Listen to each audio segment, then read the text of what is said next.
Handcrafted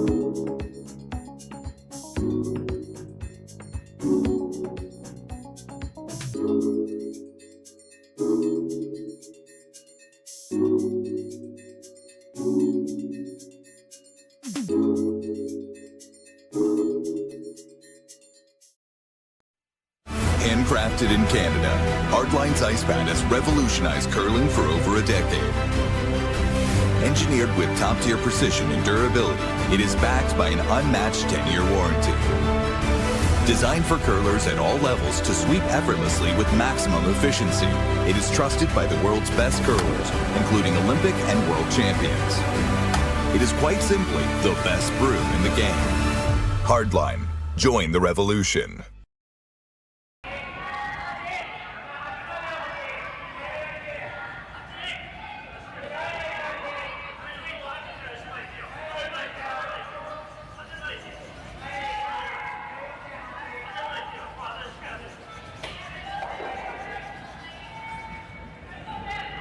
Very good morning to you. Welcome back to the 2024 Saville Shootout presented by Curling Stadium, Edmonton. My name is Brian Gray and we're live from Sheet 6 at the Saville Community Sports Centre. This is the fourth day of the event, and that means, of course, quarterfinals. This quarterfinal draw is a matchup between Team Ikue Kitazawa of Nagano in Japan and Team Kerri Einarson of Gimli in Manitoba.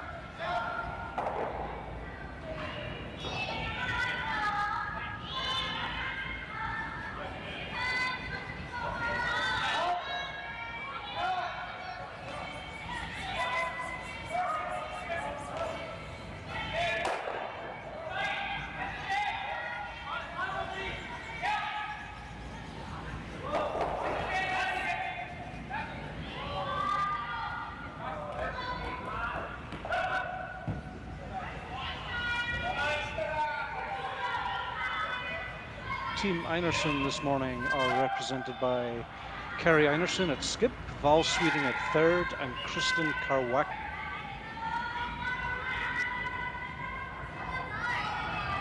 Team Kitazawa, skip Ikue Kitazawa, third Saina Nakajima, second Ami Inami, and lead Minori Suzuki.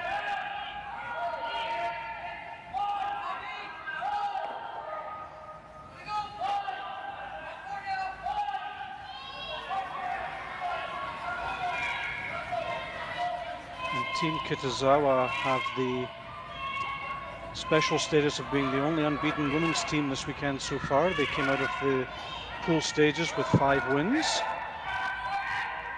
Team Einarson finished 3-2 in a 4-way tie in their pool in Pool A.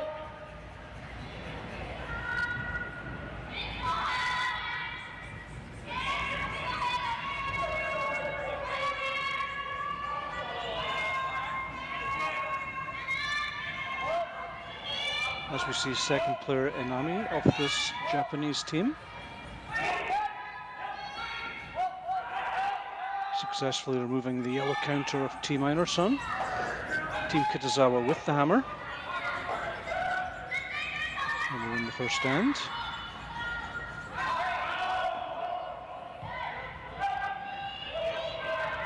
As we see Kerri Einarson giving an out-turn take out to her third player, Val Sweeting.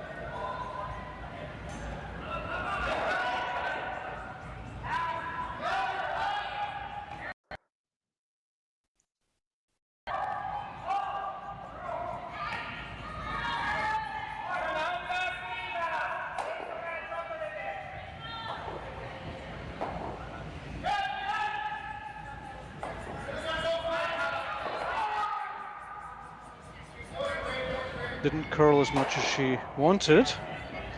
That red rock has hung around in the back 8 foot.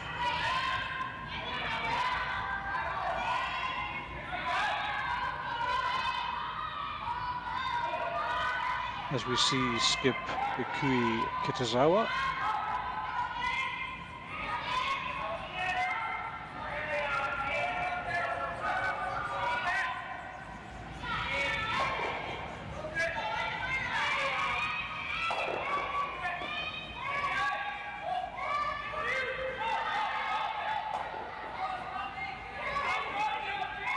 That's nicely done from Inami.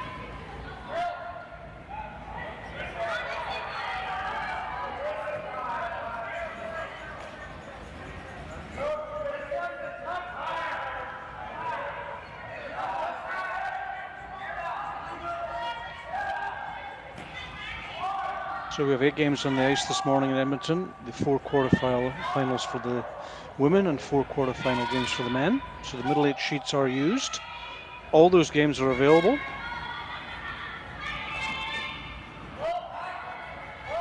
All games are streamed through Curling Stadium, and all games are available to watch on the Curling Stadium Edmonton and Curling Zone YouTube channels.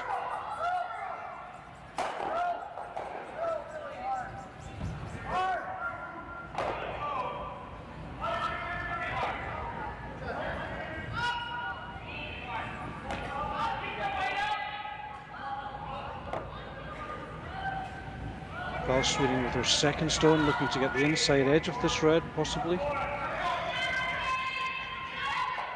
perhaps just nosing it and keeping distance between the 2 yellows. The red at the back is now in second position. So a nose hit here. This Nagano team will leave them lying 2 shots.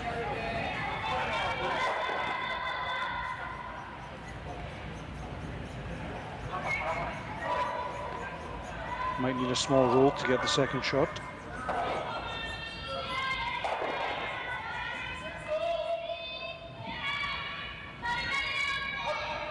Seina Yakajima, third player on this Japanese team.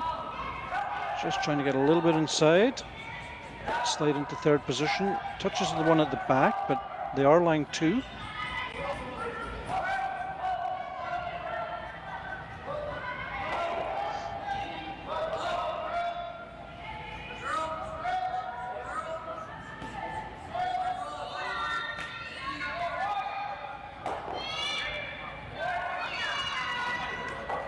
Now Kerri asking Val to clean up here without the hammer. Just remove these 2 reds and remove the chance of multiple score.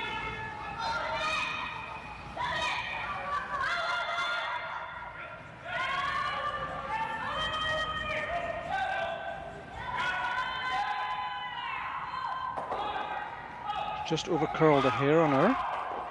It's just out at the 12 foot, so well played.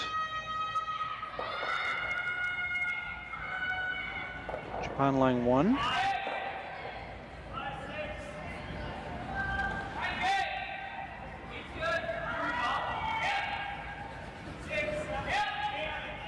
Electing to remove this yellow.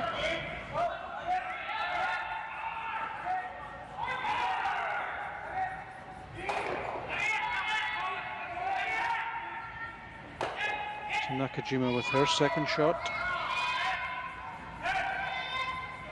Just trying to come down and nudge this yellow out the rings. Stay in second position. Which has just rolled a little bit too far. So the yellow at the top right of the circle from the overhead is second shot now. That takes the pressure off Kerri a little bit. She can now possibly draw to the button. If she was lying 2 again, she might have seen her remove one of the reds, but with red just lying 1 shot, she's going to go on the offense. Try and get top button behind this yellow guard.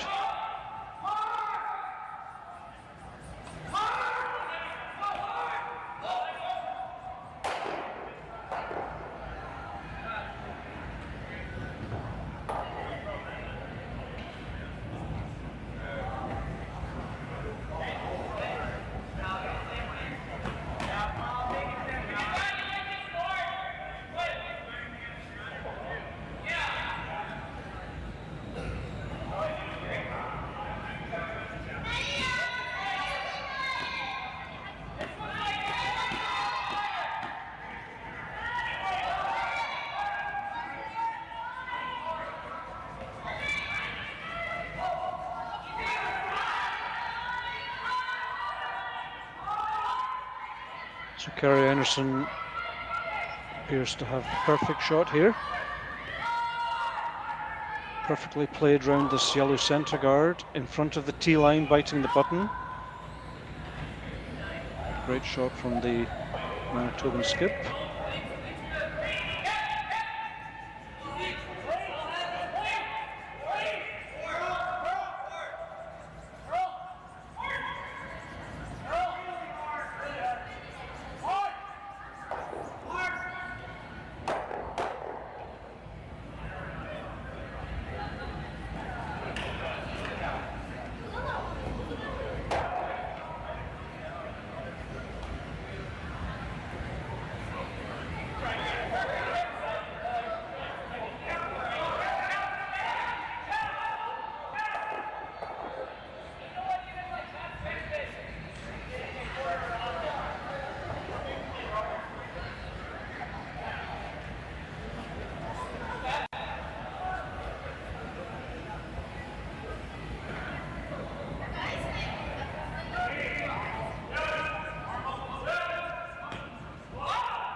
So skip Kitazawa here, looking at a run back on this guard. Trying to run yellow onto red onto yellow to leave her lying first and third shot.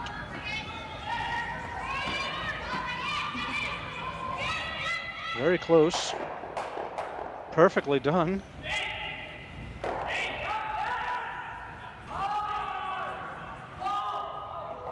Interesting call on this first end from the Japanese skip.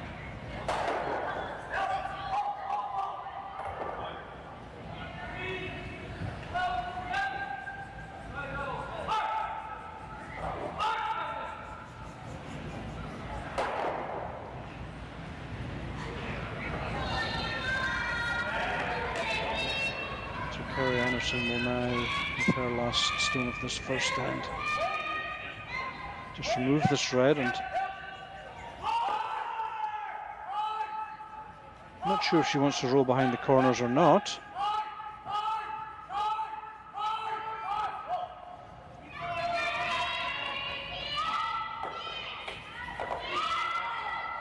Using very controlled weight.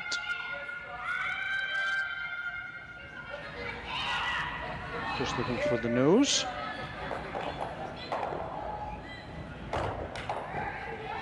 Team Einarson lying 2 shots now, so Japan have no other option than to repeat the same shot that Kerri's just thrown at controlled weight at this yellow. Hit and stay to score 1 point in this first end.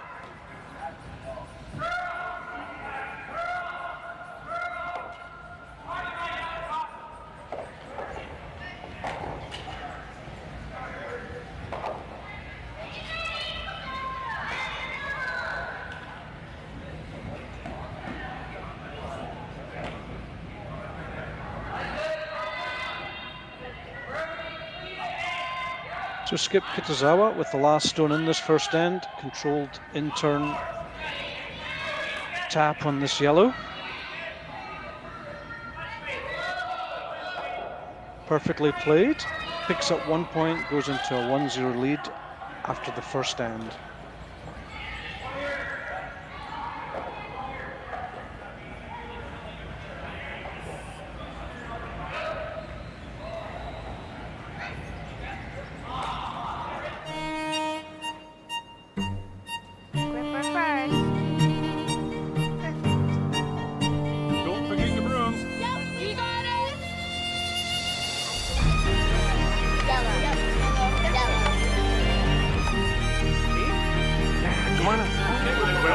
shot. You got one, you got two, you got... Just one more throw, please.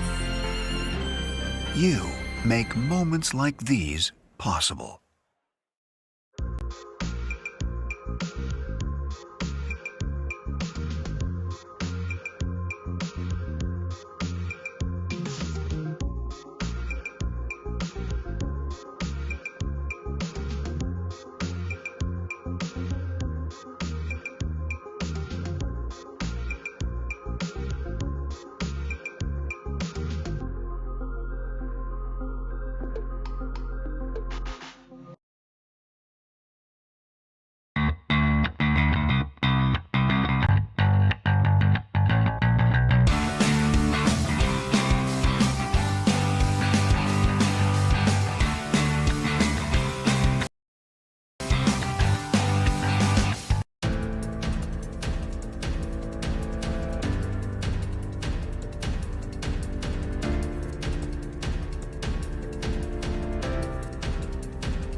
Welcome back to the 2024 Saville Shootout, presented by Curling Stadium, Edmonton.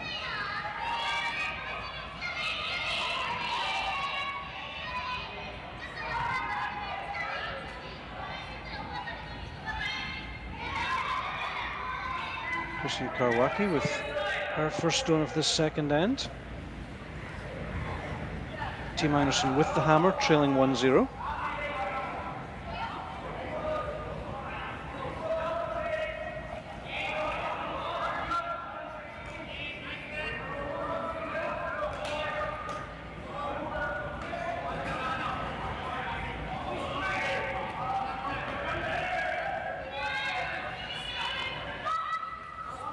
Kitazawa has represented Japan twice at World Championships.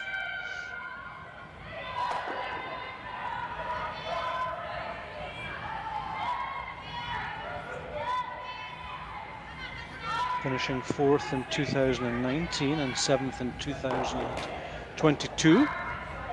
So has some good international experience under her belt.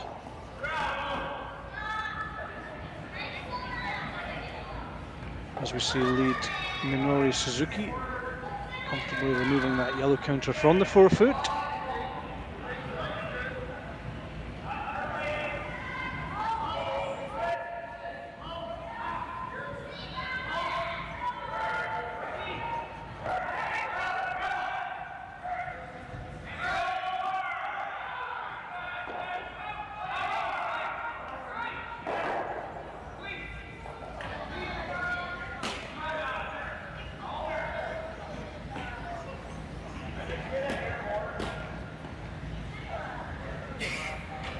Kristen with her second stone, looking to do something similar, remove this red counter.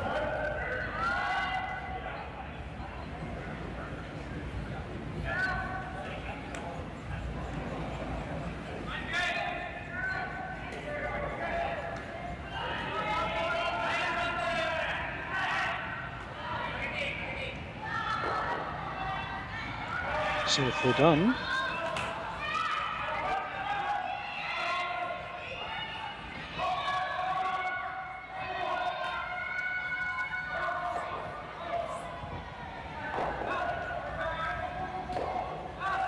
So as I mentioned, Kitazawa finished 5-0, 5 wins, no losses in the 20-team qualifying round. In their opening game, they defeated Christine McMacken by 6 points to 3, and then won 10-3 against Satsuki Fujisawa of Japan, and 12-1 then against Kaylee McNamee of Calgary. Kitazawa then on to win 5-3 against Robin Silvernagel, followed by a 6-5 win over Jolene Campbell. So very much a team on form. Kerri Einarson and her team had a slightly trickier path to this game this morning, winning 3 games out of 5, which left a 4-way tie in Pool A.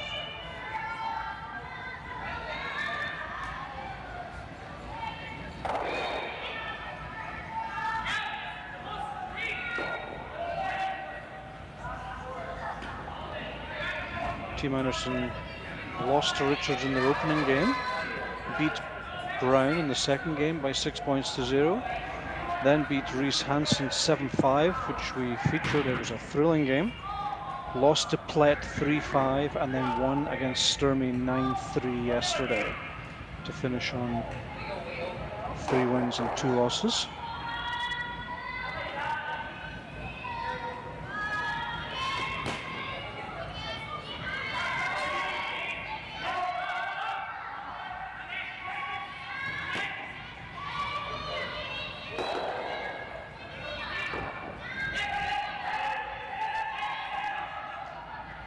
Very nicely played, just enough energy to get that yellow Einarson counter through the rings.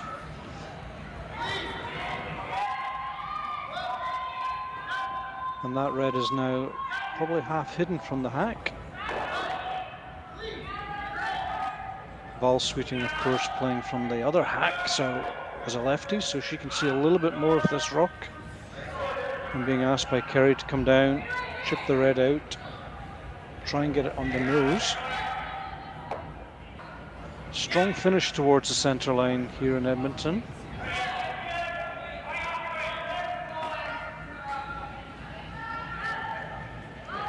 As you can see, it's a very controlled way she's playing to get the inside of this red rock. Go under the center. She's just going to tap it behind the tee line this time, I think.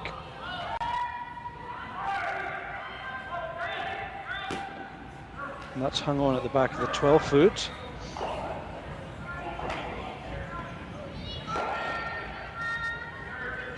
Just to clarify, Einarson is trailing 1-0 with the hammer. Kitazawa scored 1 in the first end, and we are in the second end.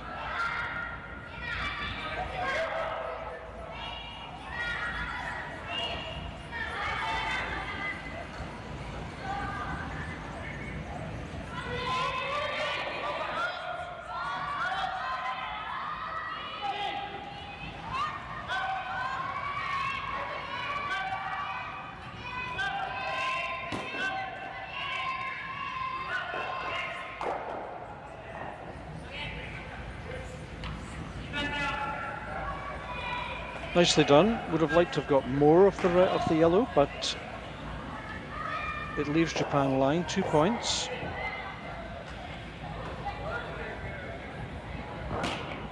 Now I think we'll see Team Einarson going for top 8 foot circle. Get underneath the center guard, try and get fully hidden.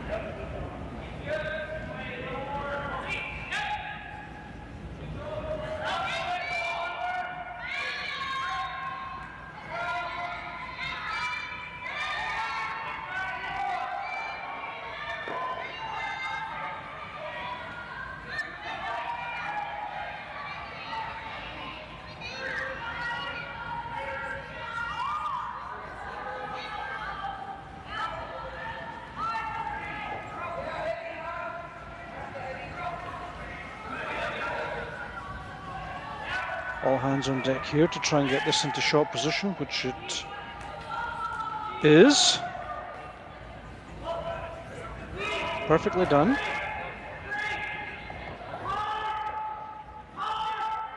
No reason to have that yellow stone anywhere near the 4 foot circle. Einarson's got hammer. She doesn't want to close the scoring area with freezes in the 4 foot, so that's a really good result.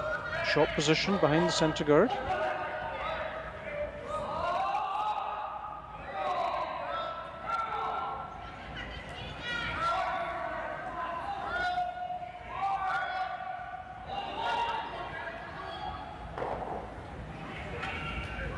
Saina Nakajima being asked to draw around behind that yellow.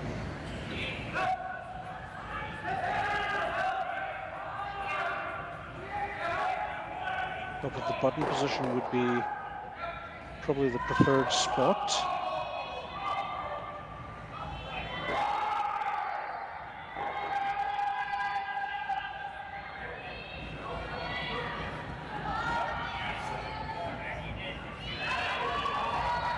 This one needing to curl a little bit, it's just passing that yellow by half a rock, so it might just stick out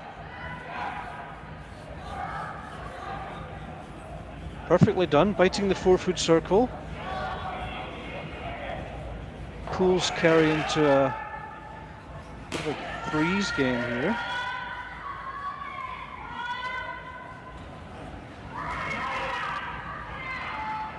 Kerri would prefer to tap that red out of the 12-foot to lie 2, but she can't see enough of it, so she's forced really to freeze this red stone. Or even top button, she's now indicating, which makes more sense.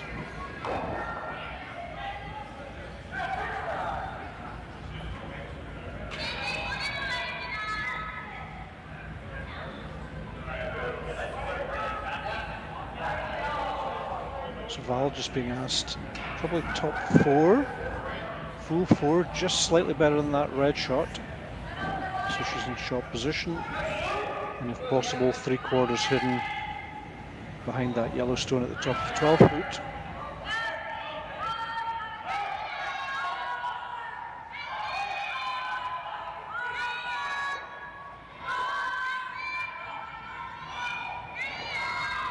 The line's great. Is she long enough? It's stayed pretty open. Japan could either chip that yellow or possibly draw another one round into the 4-foot.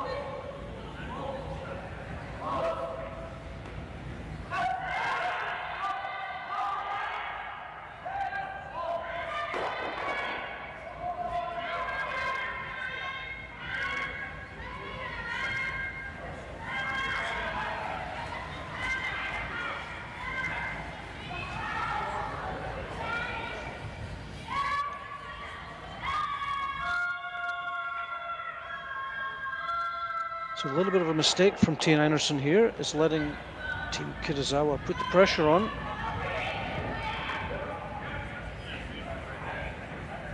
They were long on their first attempt to go to the top 4, top button.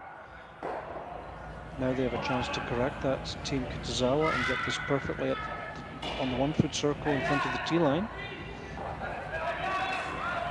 The yellow on the left, as we look in the main graphic, can be raised.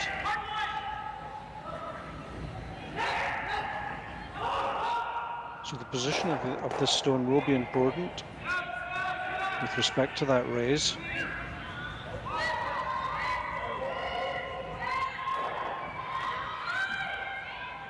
Jumped on the swooping here.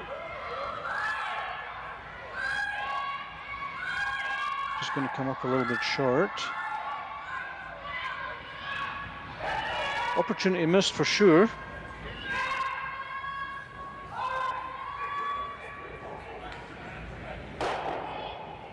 Now, Kerri Einarson calling to draw in front of that red stone.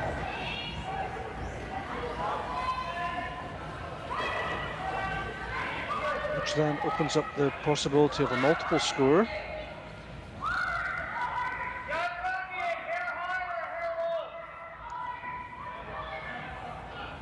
She'd love to sit maybe half open in front of that red, so that any pressure on the stone that she's throwing now, any pressure on that would be towards the red at the back of the 4-foot, opening up the opportunity to score 2 or 3 perhaps.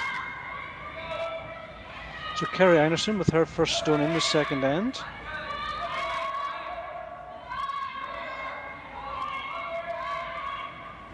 Top button length, I'd expect.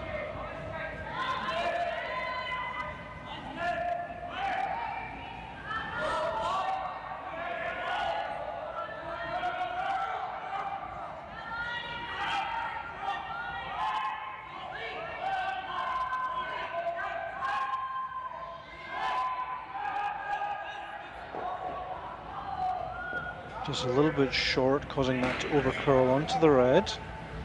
Just 2 feet short, I would suggest. Team Kitazawa need to be careful here. There are 3 yellows in the rings now, so one plan would certainly be to try and remove a couple of yellows. She could try the draw around the yellow that's just been thrown, but it's not easy, and if she ever doesn't make it, there could be a potential shot for 4.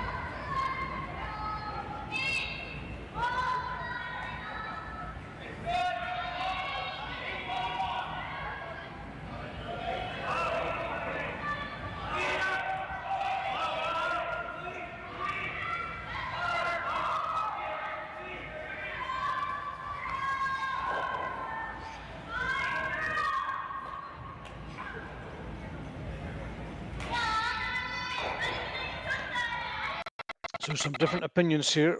One player thinking it would be a good idea to remove at least one yellow and roll in to remove any chance of losing more than one.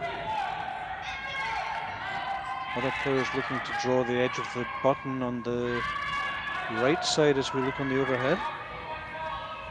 This is the more defensive option. Remove one yellow, roll in. What would effectively be third position.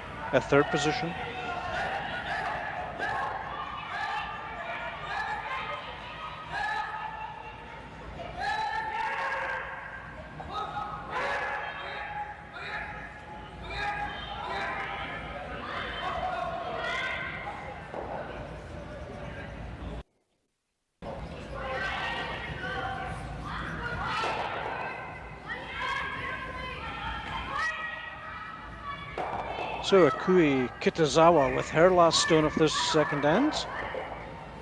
Team Einarson with the hammer. Score is 1-0 to Kitazawa. Einarson with the hammer.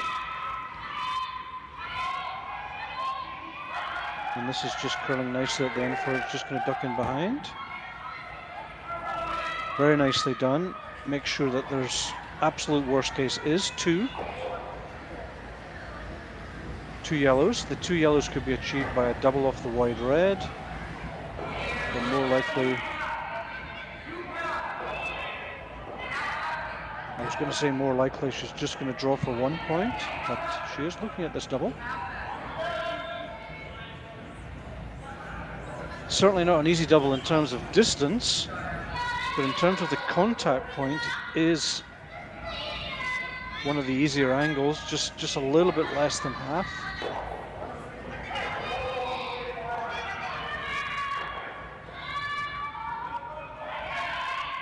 And she's only one down, so if she happens not to make the double, it's not the end of the world. Should be two down with hammer then.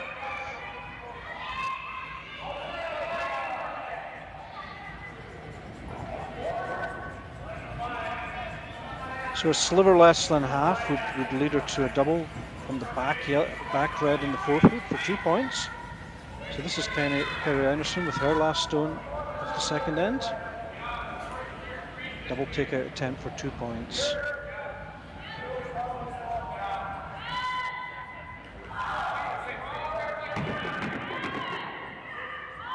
Looks very good if it doesn't over curl. Just over curled on her. So it's a steal for Japan. Japan now lead by 2 points to 0 after 2 ends.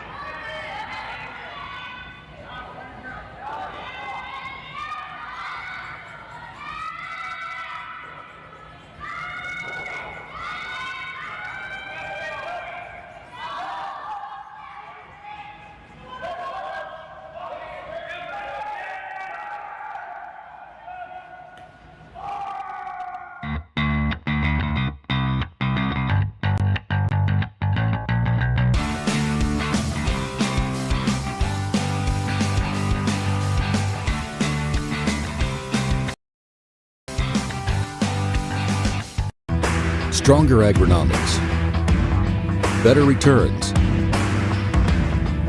greater peace of mind from pre-seed to post-harvest. You can count on the Victory Canola program. Everything I've worked for, everything I've sacrificed, has led to this. It's out of your hands now. All the gold medals in the world can't help you now. You could throw the perfect rock and still miss, but it just takes one. You leave it all out there on the ice to leave behind a legacy. I don't remember a time when curling wasn't a part of my life. When I wasn't putting in the sweat and hard work to be the best that I can be. Clocking in the time, the effort to practice day in, day out. Curling is more than just a game. It's a family, a community. And when it's time to play, I know I'll be ready. Hardline, supporting hundreds of our next generation athletes.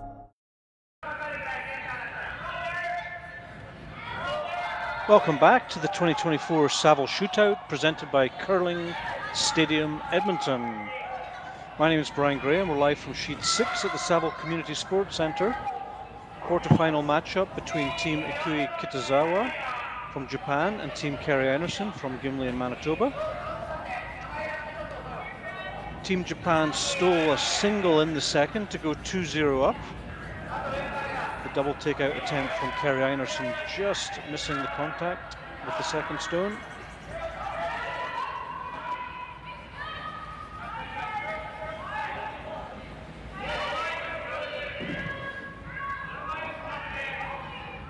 Kristen Karwaki's attempt of a corner guard has just slipped into the rings.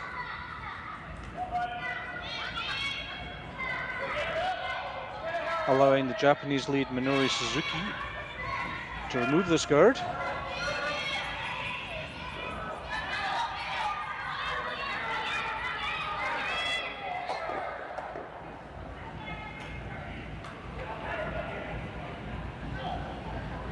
Hope you're enjoying the coverage. At the end of this end, or the start of the next end, I'll give you an update on the other women's scores. Obviously 4 quarterfinals going on in the women's event at the moment.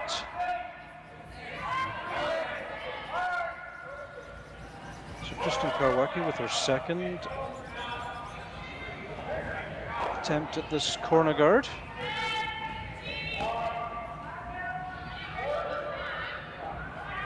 Actually, she looks like she's going to come around the back of this red guard that's been left by Japan.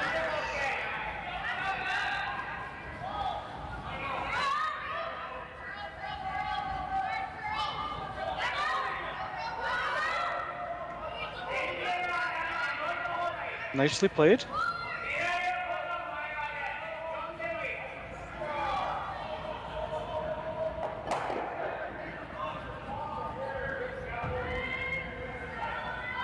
As we see Emi Inami, second player for the Japanese team, being asked to come through this, to round this corner guard and remove this yellow counter from Einarson.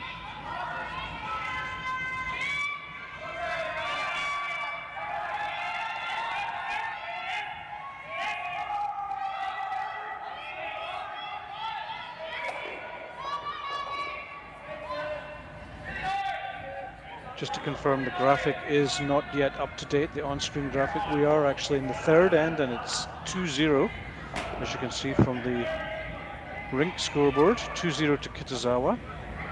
And we're in the third end, Einarson with the hammer, of course.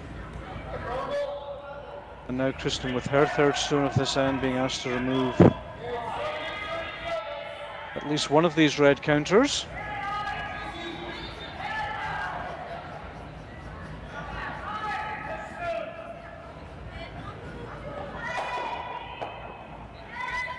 Very nice double from Kristen there.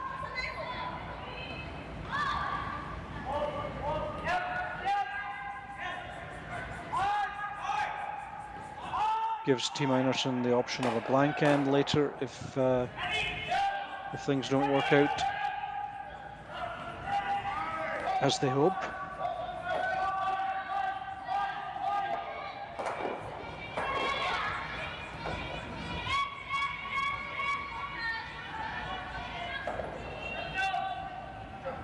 Kitazawa just asking to nose that yellow stone, which has been done perfectly.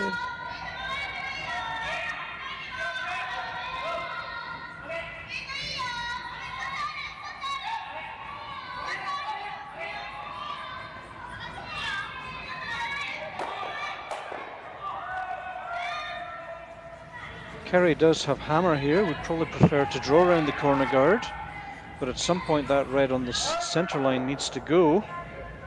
Can't leave that there.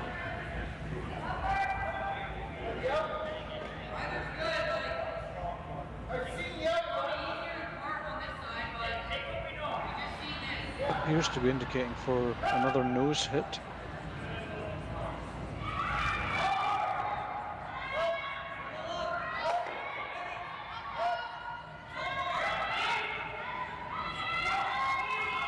While sweeping.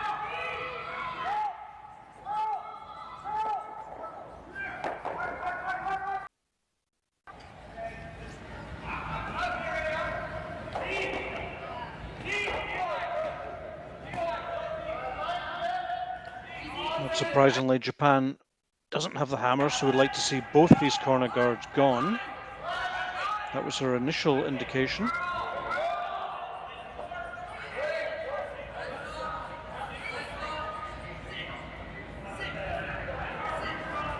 Seina Nakajima, third player on this Nagano team, trying to make contact first with the yellow, then with the red, and then spin over to the left side as we look. Even better, she's possibly pushed the red into the rings. Very nice result for her.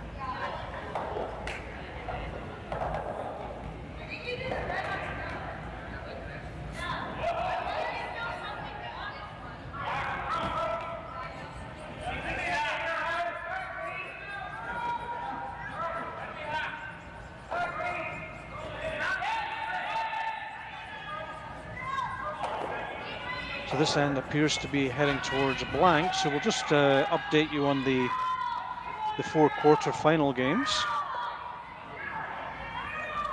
All these games have just completed 1 or 2 ends. Our feature game, 2-0, Kitazawa against Einarson. Mila Plett is trailing 2-1 against Fujisawa of Japan. Caitlin Laws has stolen 1 in the second to go 3-0 up against Gracelyn Richards. And Tabata of Japan is leading Gim of Korea by 2-0 after 1 end. All those other games are after 2 ends.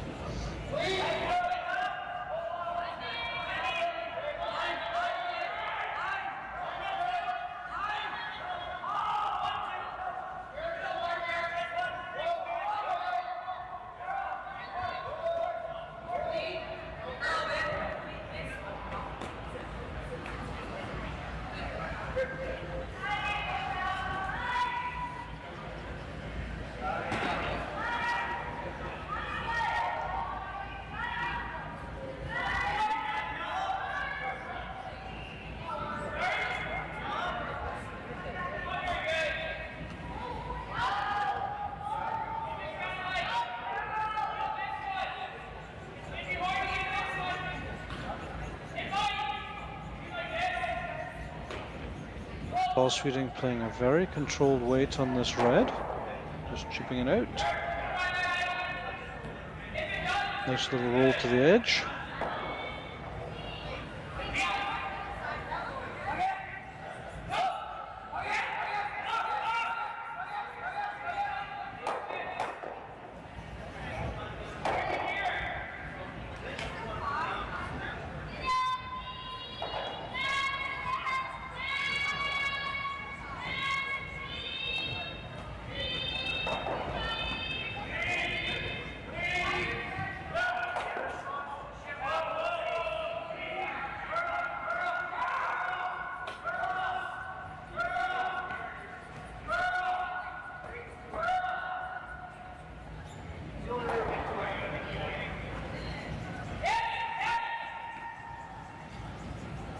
So the semi-finals today are at 12 noon local time, and the final will be at 3:30 p.m.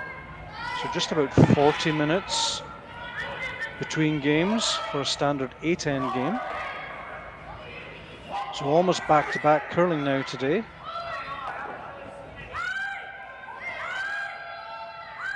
All games, of course, available on the stream.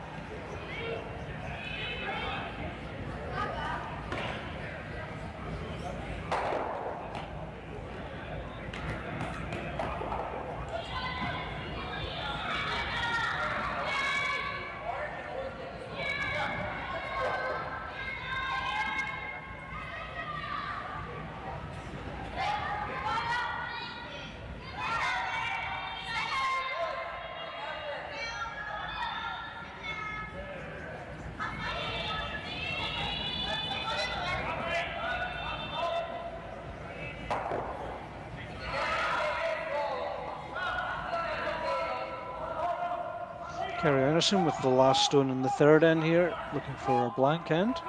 She's going to hit the outside edge of that red. Hold the hammer as she goes into the 4th.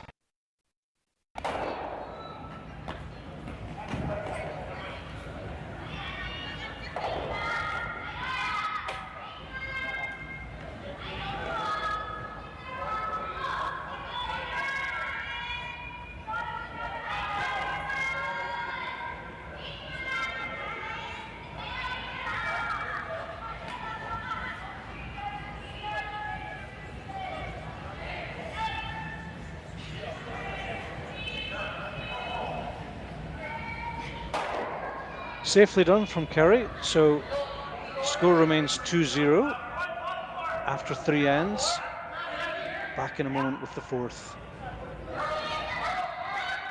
Handcrafted in Canada, Hardline's ice pad has revolutionized curling for over a decade.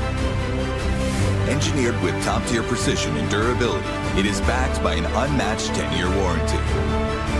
Designed for curlers at all levels to sweep effortlessly with maximum efficiency, it is trusted by the world's best curlers, including Olympic and world champions. It is quite simply the best broom in the game. Hardline, join the revolution. Imagine being able to stream every curling game from every sheet from any event, be it your Wednesday league game, bonspiel, or corporate event. Curling Stadium offers an all-inclusive streaming solution featuring high-quality cameras, ease of use, great reliability, and minimal installation. Offering your sponsors customizable ad space on your streamed curling games and being able to sell video packages to your corporate events for increased revenue. With Curling Stadium, you can stream to any device, be it your mobile phone, tablet, or computer. Push the feed to your desired platform, be it Facebook, YouTube, or any other social media. Curling Stadium is simply the way forward. Where it's commonplace in other sports to televise every game, we want to do the same. Curling is a global sport, and it's time it gets the coverage it needs. Make your curling club the next Curling Stadium.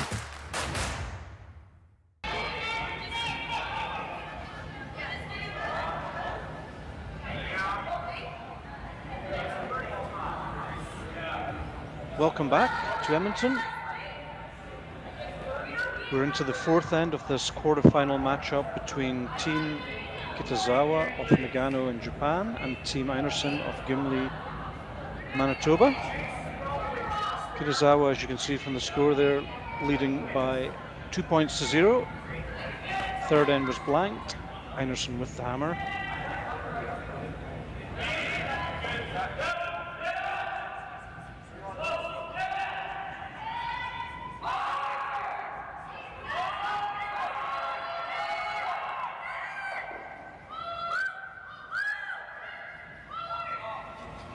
As we see Kristen throw a corner guard with her first stone.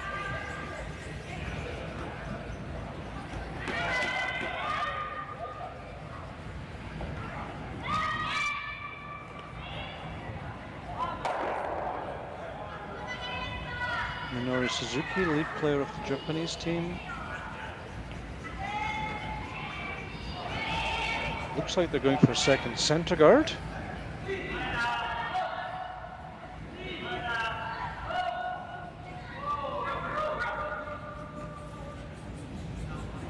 We are, of course, playing the 5-rock no-tick. And if my eyesight serves me well, both of those centre guards are not touching the centre line. And that allows Kerri just to tick either guard and roll to the side. But electing instead to go possibly top 8, fully hidden.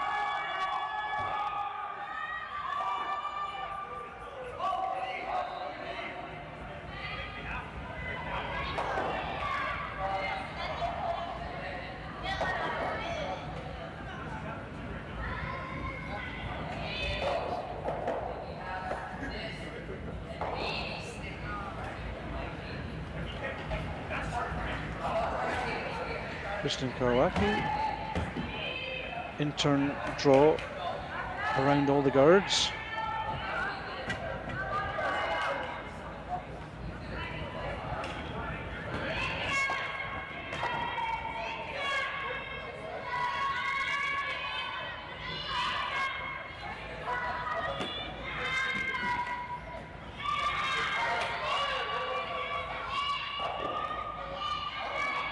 Well, they have hammers, so that yellow is not exactly where they wanted it, but it's better than through. It is a shot in the rings and it's fully hidden.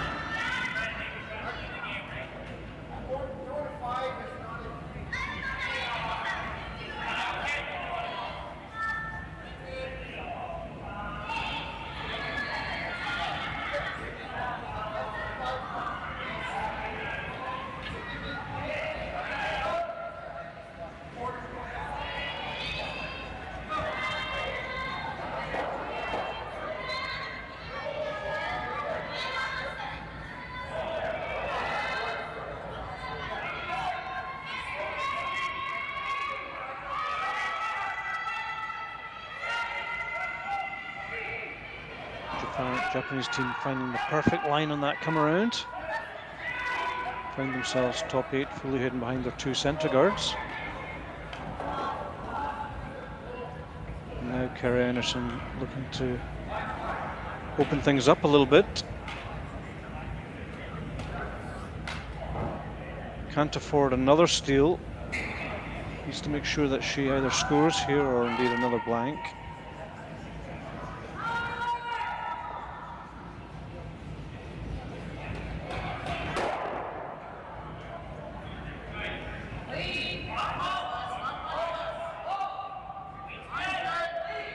Not an ideal result. That yellow hanging around covering the button is effectively a centre guard. Kristen would like to have rolled another, possibly 3 feet further over, create another corner guard to set up a chance of 2. So Japan will seize on that opportunity and draw around this yellow now. And I'd expect them to go all the way to the top of the button.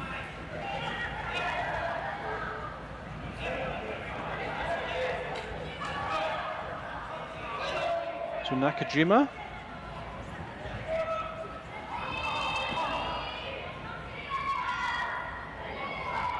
An in-turn come around attempt. Indicating a little bit long.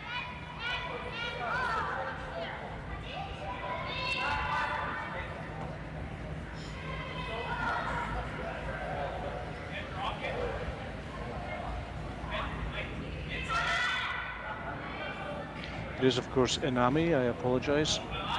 Second player.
So Team Einarson electing to draw around this yellow guard.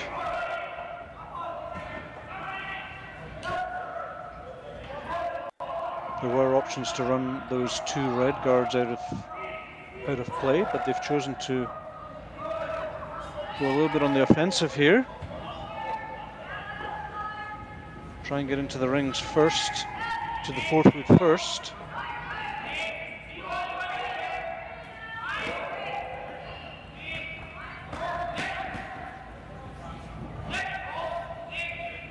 Just going to slip into the back ring.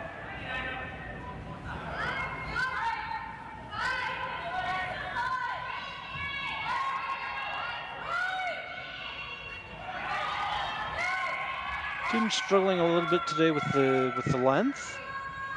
We've seen a guard slip into the rings and an open draw go to the back 12. And Val's one probably about 6 feet longer than she wanted.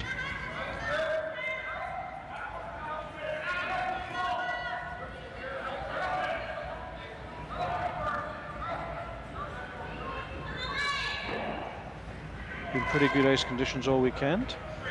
Not sure if things are different this morning, but teams will need to tighten up on their precision if they want to stay competitive.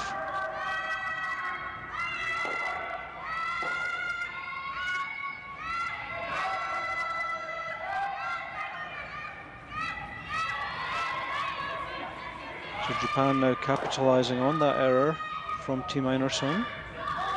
A nice freeze on this back yellow. Making it very hard for Team Einarson to get more than 1 point.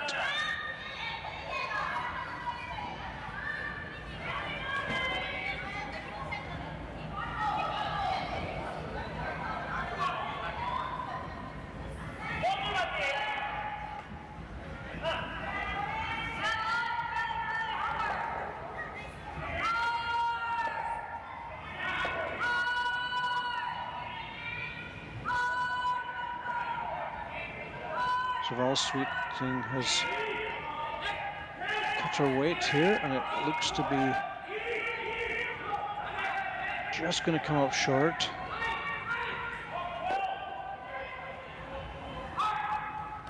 Frustrating as a player, a little bit long with the first one, a little bit short with the second one.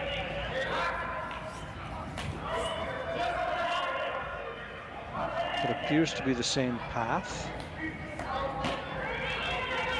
Just let Japan now in here to put some real pressure on. They're line one just touching the button, and they can block things up now. As I said earlier, the last thing that Kerri Einarson wants here is another steal, so I think we're going to see some pace with her next two stones, try and open things up there.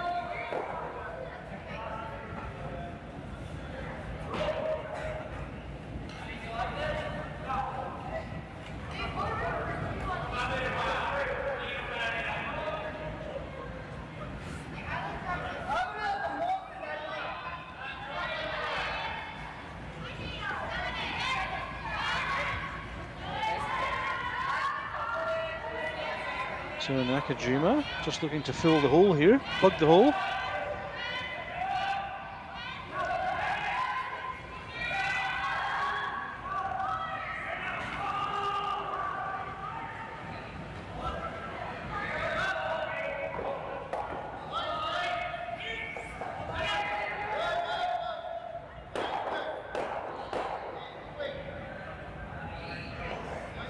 Now Val's going to try and move these two guards, possibly remove the red on the center line, just touching just to the right of the center line as well, but the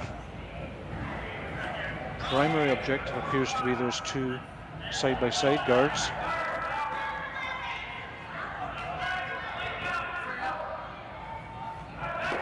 Nicely done. Gives her skip a chance now. That yellow on the top of the forefoot can be raised into short position.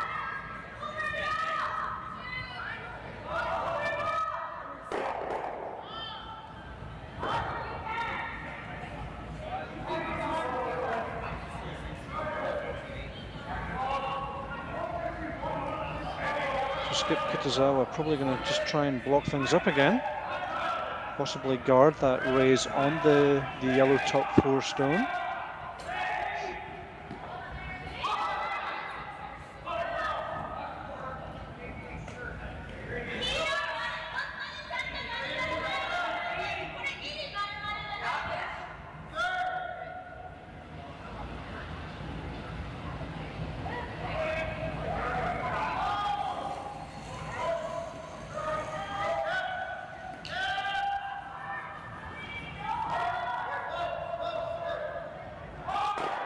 Having a little discussion about if this is the right call and if this is the right ice. Kitazawa coming down to another look.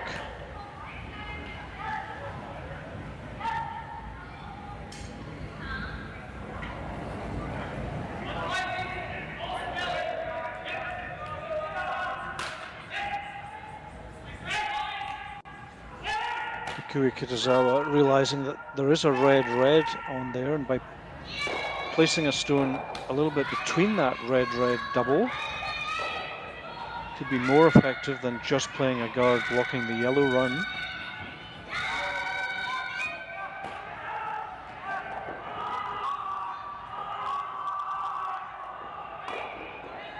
Right now the red double doesn't really help Team Einarson. It does open things up, but the red at the back, frozen, is still going to be shot if you make that. Can't see any way that that can be moved right now from using the reds at the front.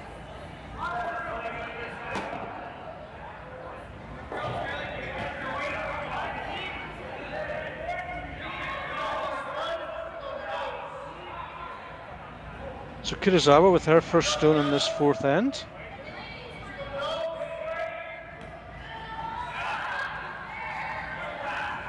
Attempting to plug things up, make it as hard as possible for Team Einarson to get into the forefoot circle.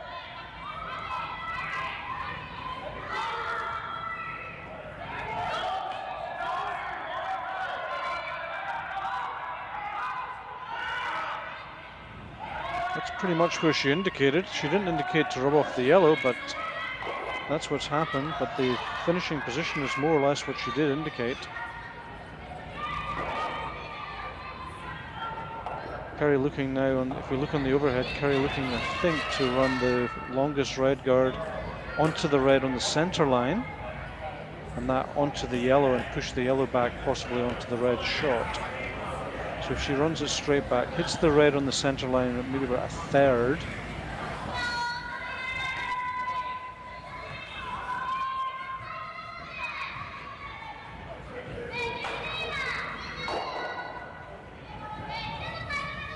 all three reds would go.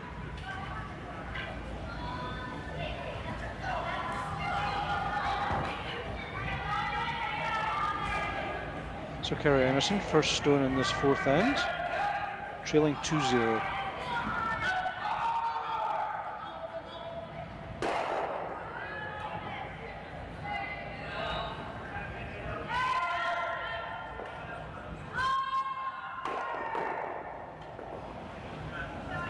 Perfect result in the sense that the freeze is now gone, so that red can finally be removed with one stone. And as a bonus, she's lying second and third.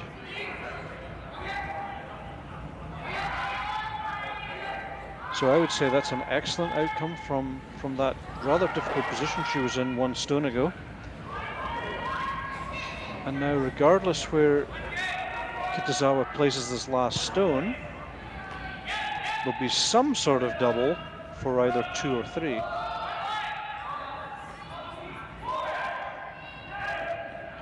Unless you can get perhaps half round that red there, just a little bit hidden there, then maybe the double's going to be too steep. That's probably one of the positions she could play. It needs to be in second position, second shot position.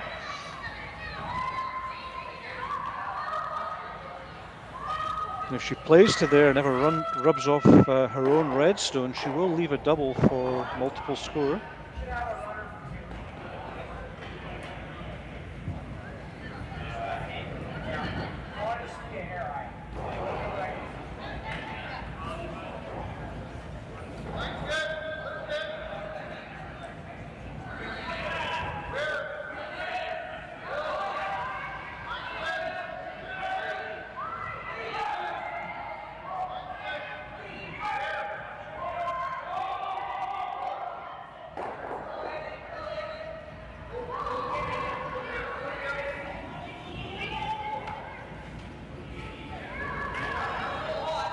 So the ideal position is half behind that red as we look on the main screen on the left side, just on the edge of the forefoot.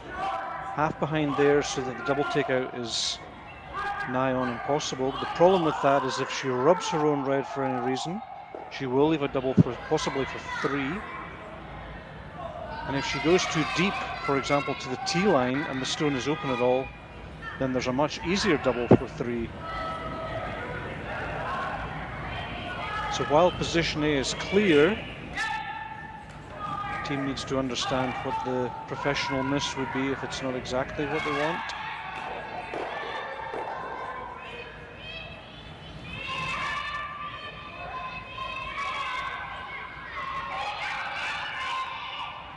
And of course not playing directly in front of the red, because that just leaves a double takeout for 2 or 3 points. Has to draw away from the red stone. On the surface, a relatively easy draw here, but has to be exactly right. Stone width too far, and you could leave a relatively easy double for 3. Which would turn this game upside down.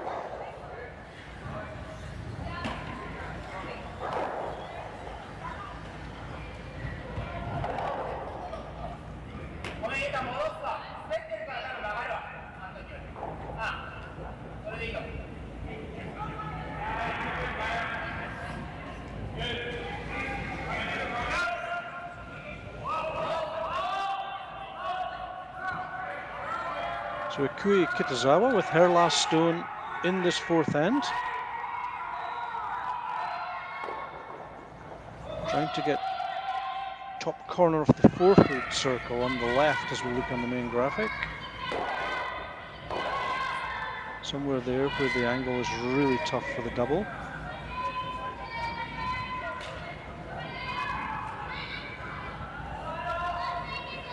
And it's just going to stop perfectly in time. Absolutely perfect position.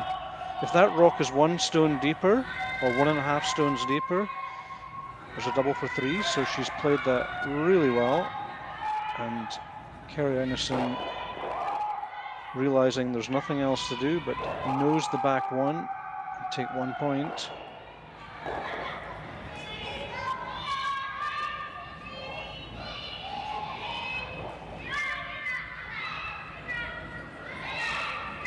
Good awareness from the Japanese team there.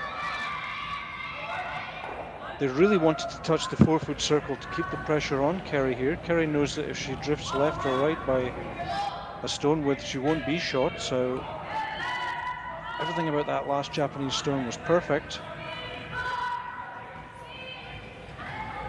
And Kerri Einarson now safely on the nose, more or less, biting the button, scores her first point in this game to trail Kitazawa by 2-1 after 4. Handcrafted in Canada, Hardline's ice pad has revolutionized curling for over a decade. Engineered with top-tier precision and durability, it is backed by an unmatched 10-year warranty. Designed for curlers at all levels to sweep effortlessly with maximum efficiency, it is trusted by the world's best curlers, including Olympic and world champions. It is quite simply the best broom in the game. Hardline, join the revolution. This is it. It all comes down to this rock. The hours in the gym, the weeks away from my family. This is what I've been training for. And all those voices trying to tear me down, I'm here to silence them. We've given everything we have for a chance to get everything we want.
Handcrafted in Canada, Hardline's ice pad has revolutionized curling for over a decade. Engineered with top-tier precision and durability, it is backed by an unmatched 10-year warranty. Designed for curlers at all levels to sweep effortlessly with maximum efficiency, it is trusted by the world's best curlers, including Olympic and world champions. It is quite simply the best broom in the game. Hardline, join the revolution.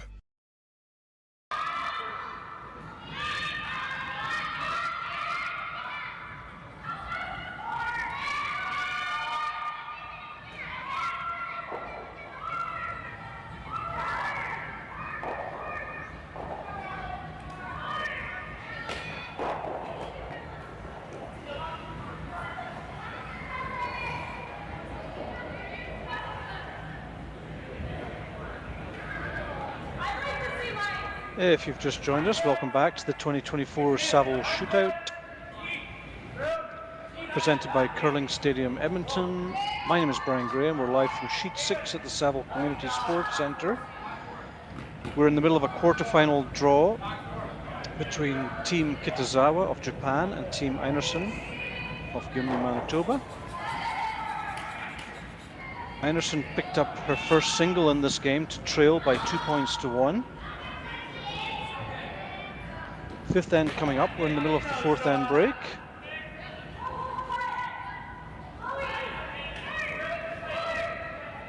Team Kitazawa very much the team on form this weekend. They've won all 5 of their pool games. The only team to do so, in fact. Einarson emerged from the pool stages with a 3-2 record, resulting in a 4-way tie in their pool.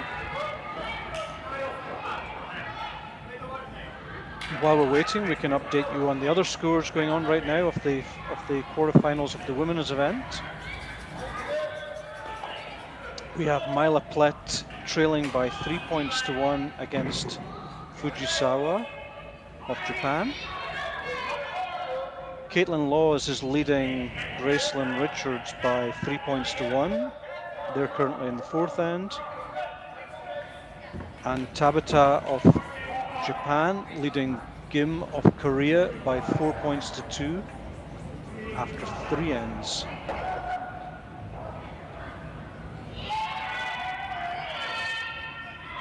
Play now underway in this fifth.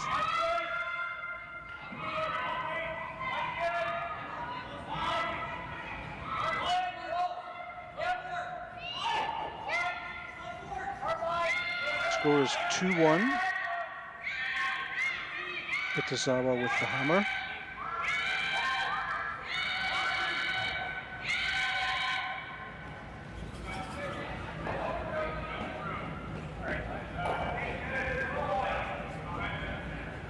It looks to be a perfect center guard.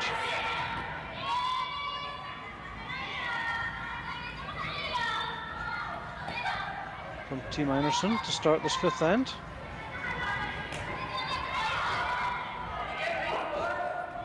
Touching the center line and not touching the rings. There we are.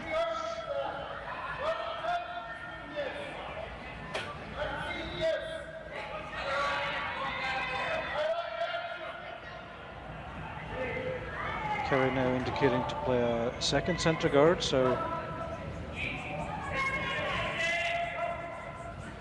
going to try and make a move in this fifth end, try and get a steal perhaps and get back in the game.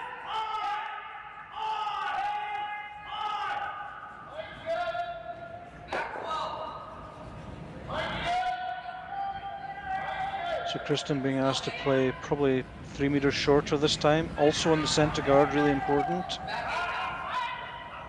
Also on the center line, excuse me. Really important to touch the center line with this 5 rock.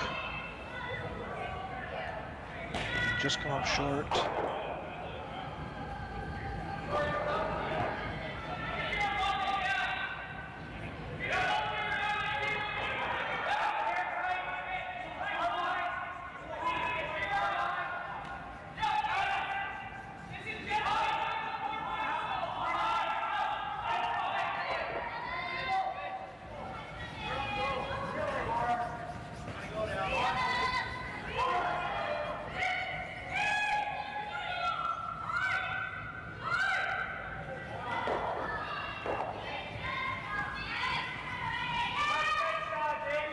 So Minori Suzuki just drawing to the open side here.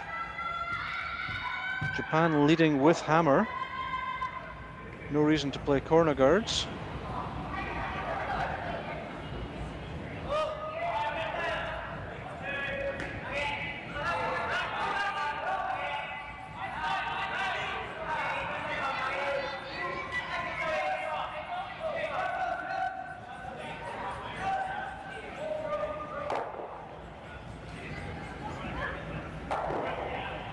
Kerri could of course call another center guard, but that would be full offense with 2 reds already in the circles, so opting instead to remove one of these reds and roll to the center. A little bit behind the red would actually be quite good. There we are. Double's just there. But I don't think they'll try it. Now they'll convert this to a corner guard or just a straight clear.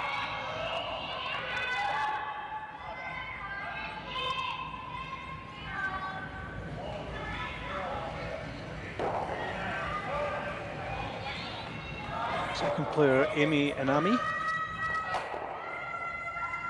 looking just to rip this guard off.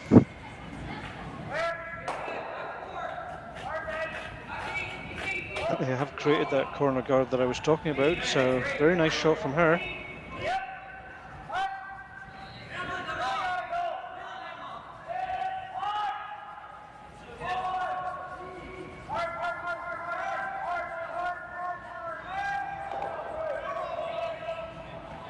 And now Team Einarson with just 1 red in the circles and lying short, of course. Opting to play a center guard here.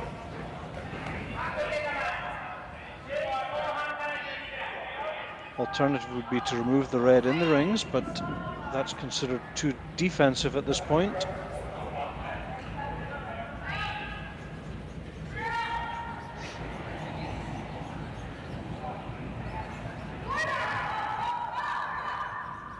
Five rock no tick rule, of course, is over a long time ago, but nicely on the center line. And now Japan actually going to use this red in the rings, possibly to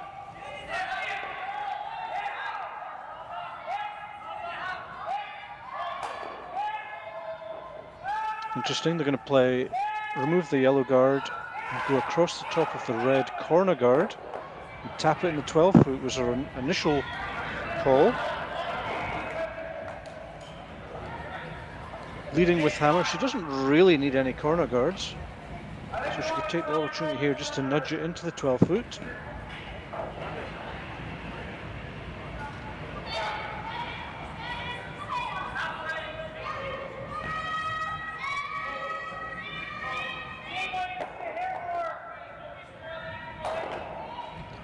Nudged, but just a little bit too much of a nudge, and it's gone through the back, so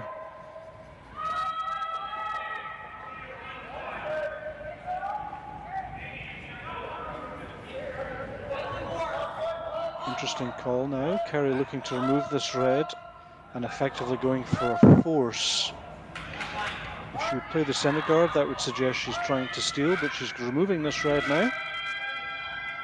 Happy to give Kitazawa 1 in this 5th, get the last stone in the 6th.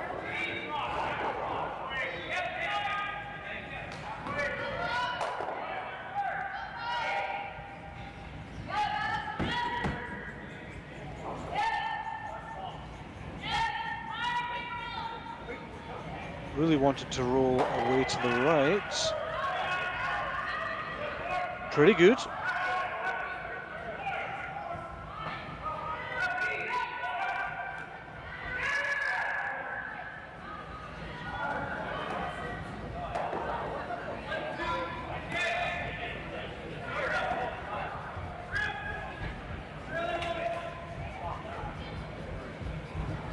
Kitazawa electing to remove this back yellow and roll behind the other yellow in the rings. Try and force a miss from Team Einarson.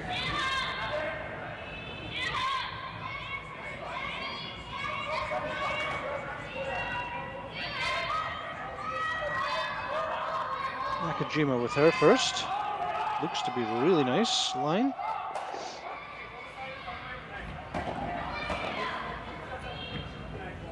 Now Kerri's got a chance to roll about a meter to the left here.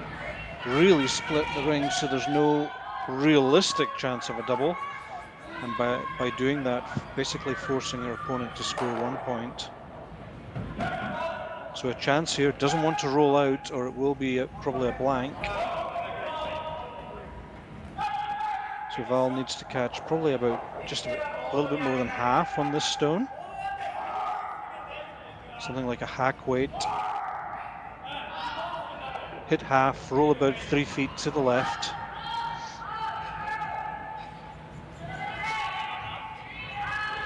This is perfect, I would say.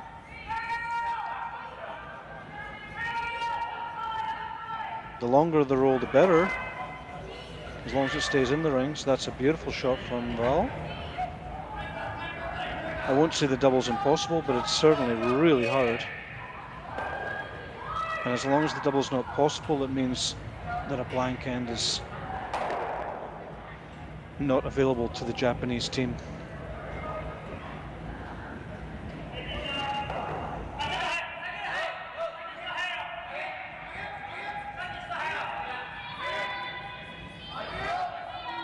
So Nakajima now with their second stone, just removing the yellow, trying to roll in front of the yellow in the back of the 8 foot. Try and force a bit of a miss from Team Einarson.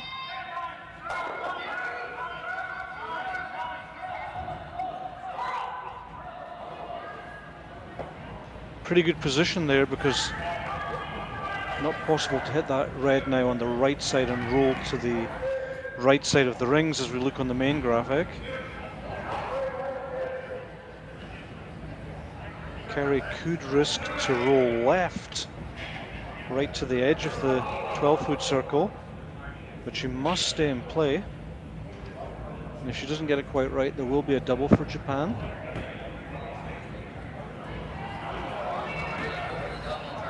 But a nose hit here will leave a fairly easy double takeout for the Japanese skip. So delicate shot here. Needs to be very precise.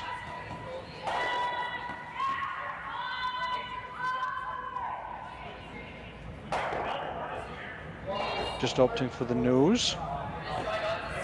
And now Japan with their best opportunity so far to set up a blank.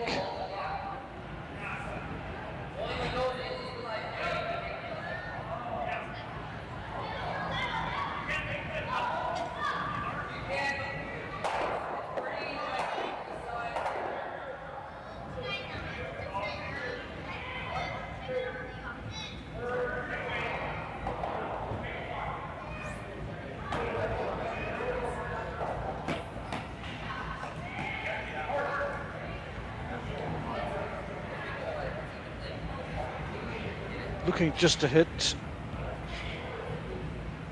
1 centimeter off nose and just tick the back one as she goes by.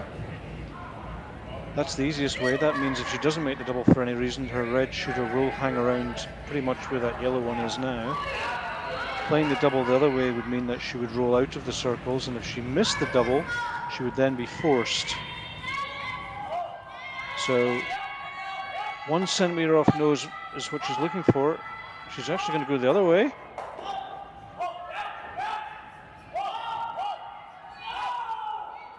Wow, she made it perfectly the other way.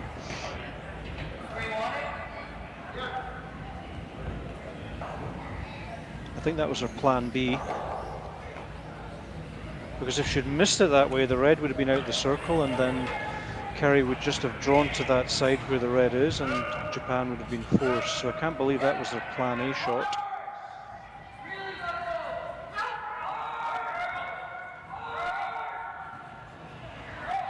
Perfectly made. So Kerri will just try and nose this.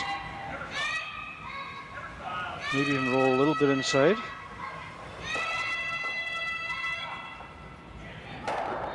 Kerri Einarson, last stone for her in this 5th end.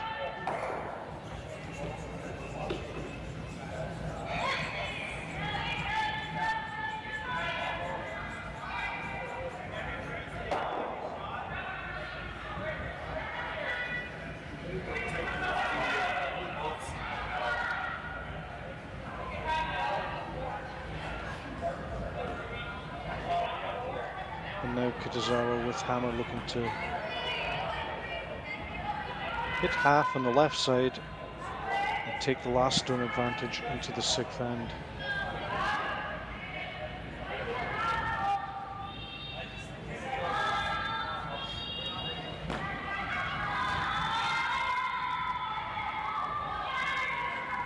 Perfectly done. Kitazawa leads by 2 points to 1 after 5. 6th end coming right up.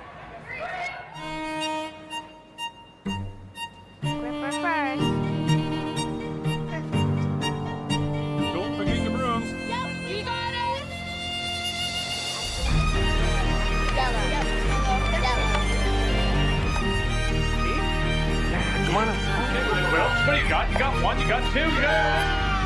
Just one more throw, please. You make moments like these possible.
Welcome back to the 2024 Saville Shootout presented by Curling Stadium Edmonton. Just a reminder that we are streaming all sheets through Curling Stadium, and all games are available to watch on the Curling Stadium Edmonton and Curling Zone YouTube channels. 8 games going on right now, 4 in the women's event and 4 in the men's event.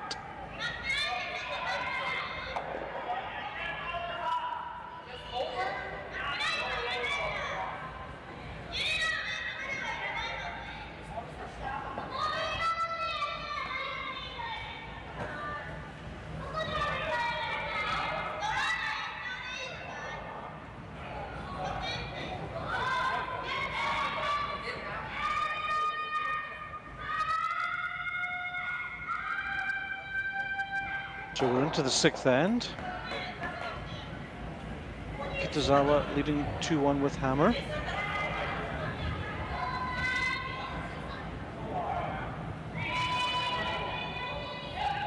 If Team Einarson were looking to steal, this would be the end to do it. That would potentially give them hammer in the 8th end as well.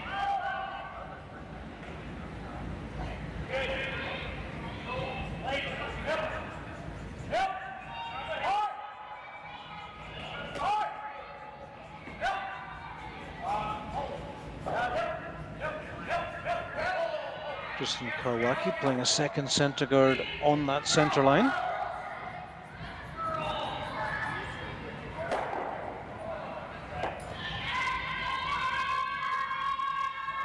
Tristan has struggled a little bit with weight in this game.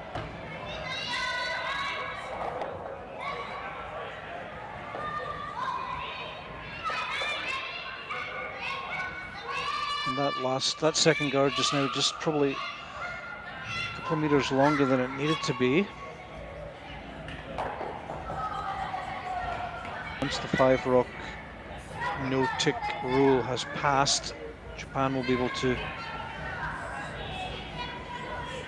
peel those 2.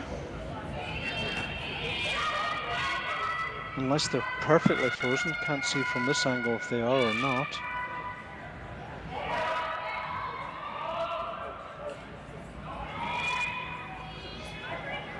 We see Japanese lead player Minori Suzuki looking to come into the rings.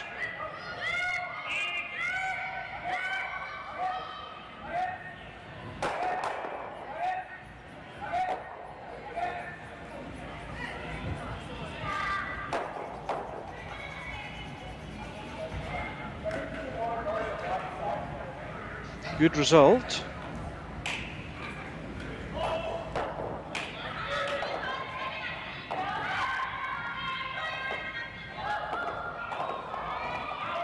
Tristan now being asked to freeze on this red.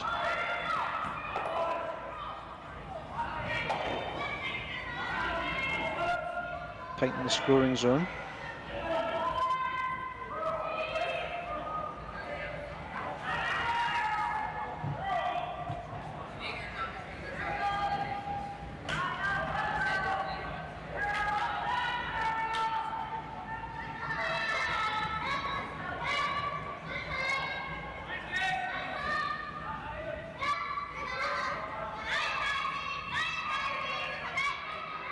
Pretty good result.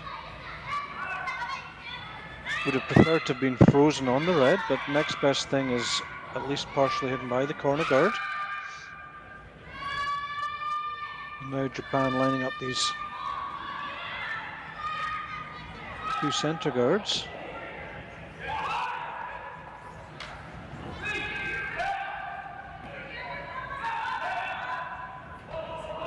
There's just 2 or 3 inches between these two guards, so I would expect hit around half peel weight.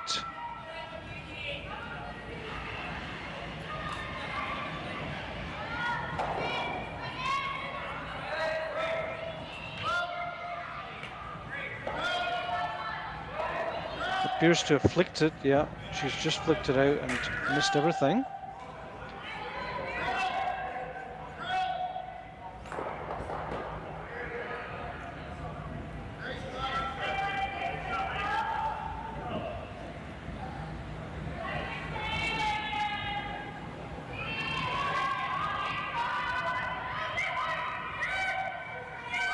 So now Kerri Einarson indicating to Val Sweeting, just like possibly a hack weight. Hit 4/5 of the yellow stone onto the red, remove the red from the rings.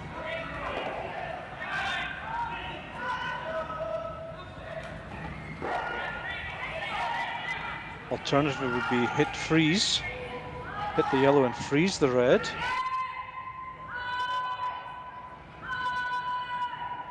And that's what she's doing. She's done it really nice.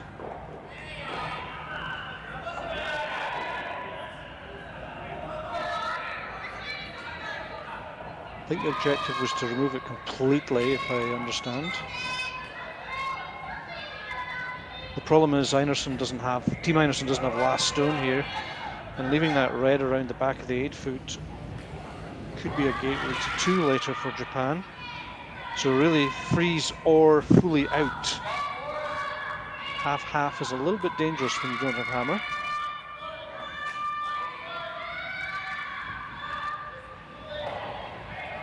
Japan now with a chance just to overcurl this yellow by a tiny amount and pick the double out.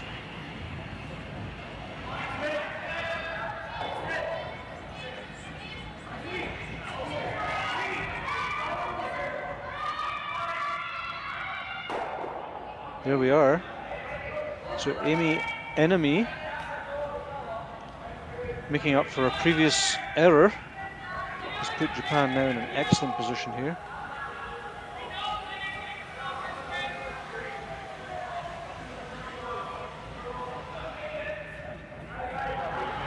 Team Einarson have 2 options, either to roll behind a guard or to double the reds. Third option would be to freeze the back red, so hit this one out, roll over and just freeze somewhere in front of the second red counter. That would be the best result of all, if you can do it, because that would secure someone scoring in this end.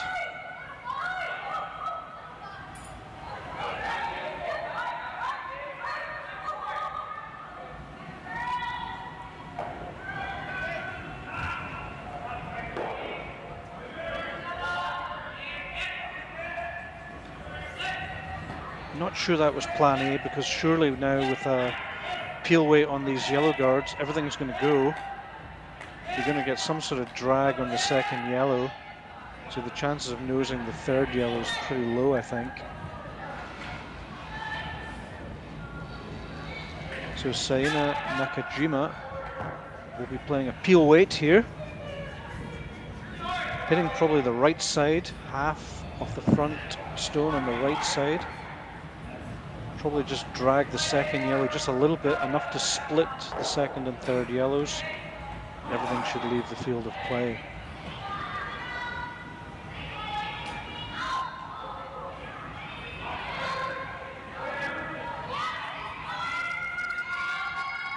No flick this time. A little bit close to the nose actually, but looks good. And there we are. Great shot from Nakajima.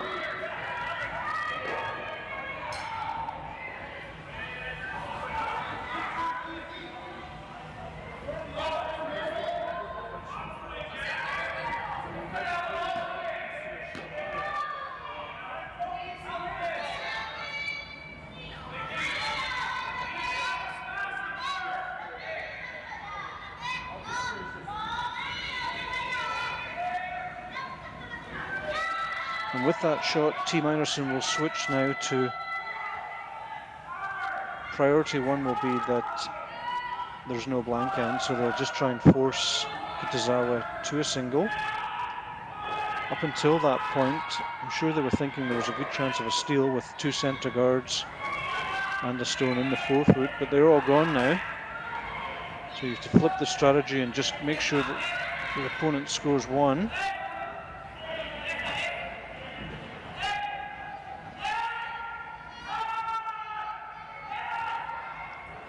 That's the realistic scenario. There's always a chance that Einarson could still steal from here. But without a center guard, it's unlikely.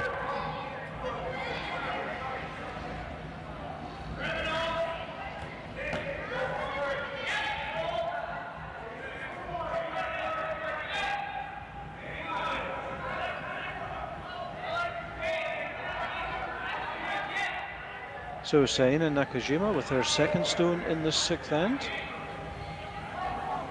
Very controlled out-turn chip on this yellow counter.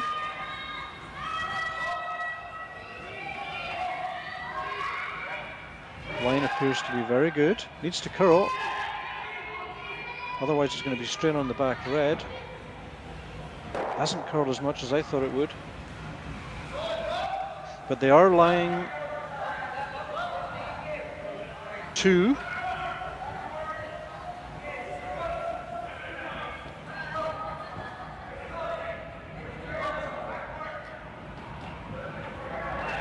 Kerri Einarson now electing to play a freeze on the left-hand red, which will eliminate both those reds from the end.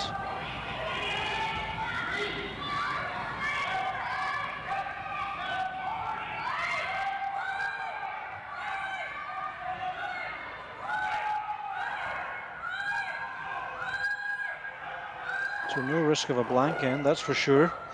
So Kerri would ideally just like to force here.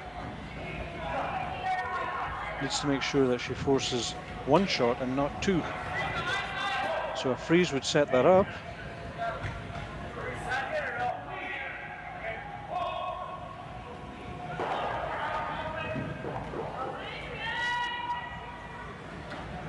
Critical stone here.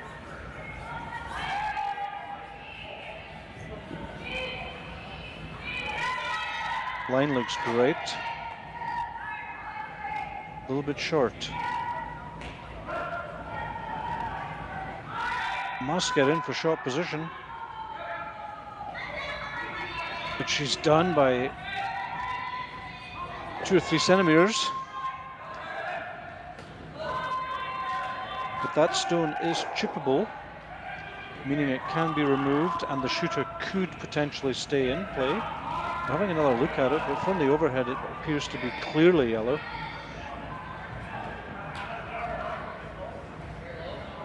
So now another key shot coming up. If Japan can catch 1/3 of that yellow stone, chip it out of the 8-foot and stay with their shooter in the 8-foot,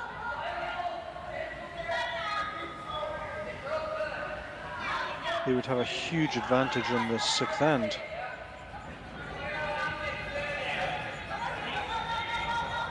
Kerri Einarson, perfect line on that last draw, but just come up short. Would love to have frozen it, glued it to the back red.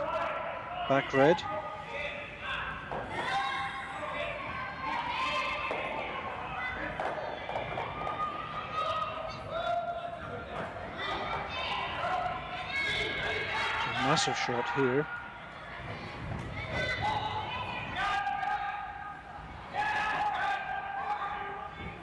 So skip Ikue Kitazawa with her first stone in the 6th end. Looking to chip the yellow out of the 8-foot and hang around. And she's wide. And there we go, huge turning point in this game.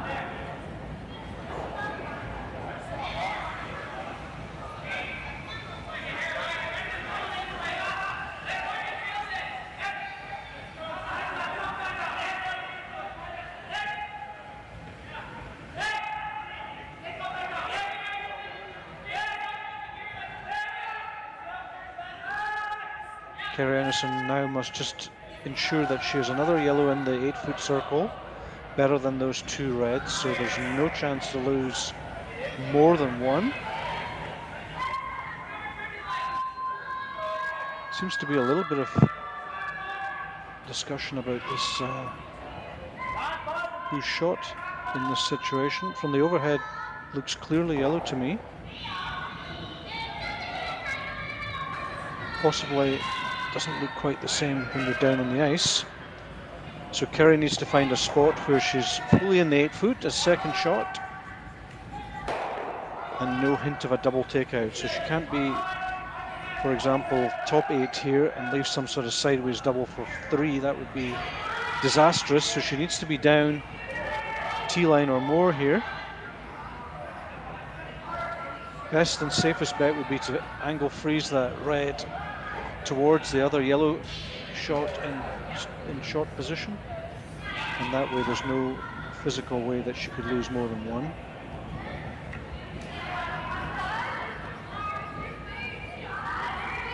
So Kerri Einarson with her last stone in this 6th,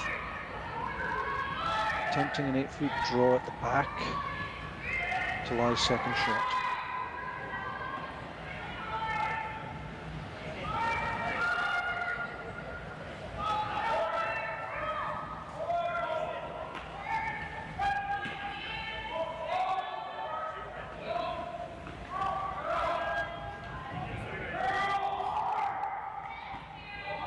No one's helping on the sweeping, so it must be pretty safe.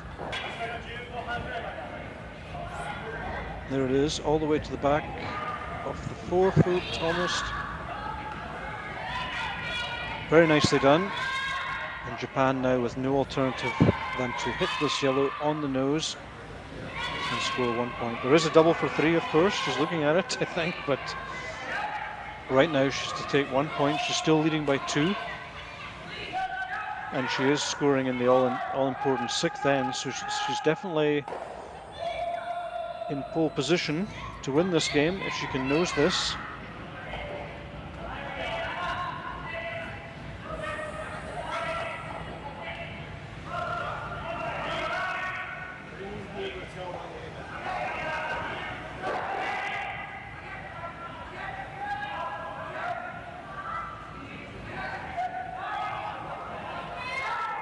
So Ikue Kitazawa, last stone in the 6th end, hit and stay for 1 point attempt.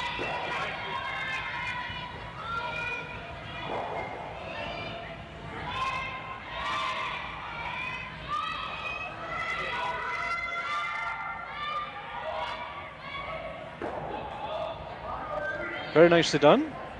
Team Kitazawa go into a 3 points to 1 lead after 6 ends. 7th end coming right up.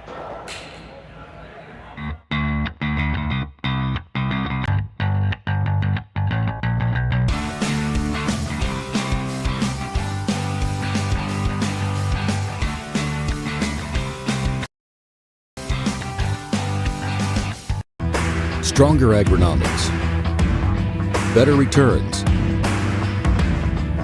greater peace of mind.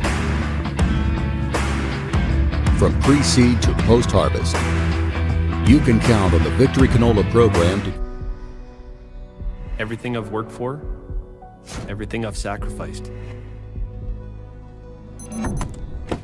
has led to this.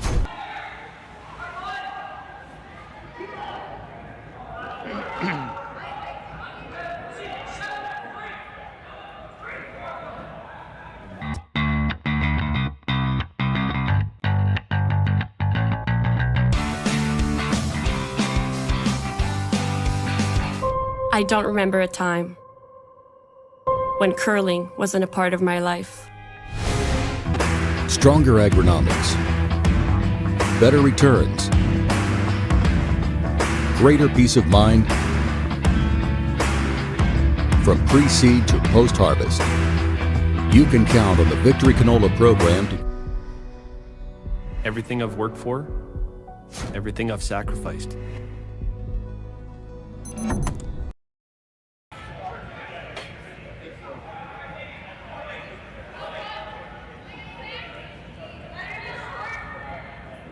A very good morning to you. If you just joined us, welcome to the 2024 Saville Shootout presented by Curling Stadium Edmonton. My name is Brian Gray and we're live from Sheet 6 at the Saville Community Sports Centre. This is a quarter-final draw matchup between Team Ikue Kitazawa of Nagano in Japan and Team Kerri Einarson of Gimli in Manitoba. The winner of this quarter-final will go on to the semi-final at 12 noon local time. Team Kitazawa leading by 3 points to 1 after 6. Team Einarson with the hammer in the 7th end. And there you can see the activities this morning. 8 games going on, 4 men's quarterfinals, 4 women's quarterfinals.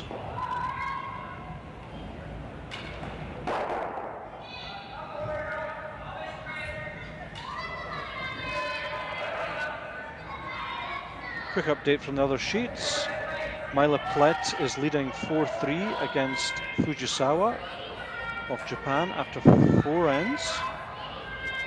Caitlin Laws leading 4-1 against Gracelyn Richards after 5. And Gim of Korea is tied 4-4 with Tabata of Japan after 4.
Just to confirm, the Curling Hall scoreboard is incorrect.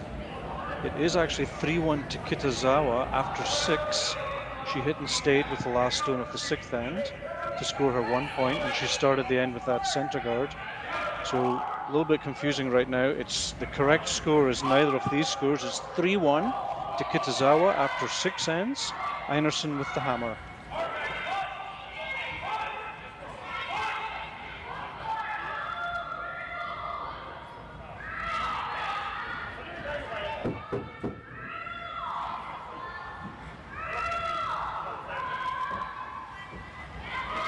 Tristan Karwaki being asked now to come down and possibly freeze on this red shot in the 4-foot circle.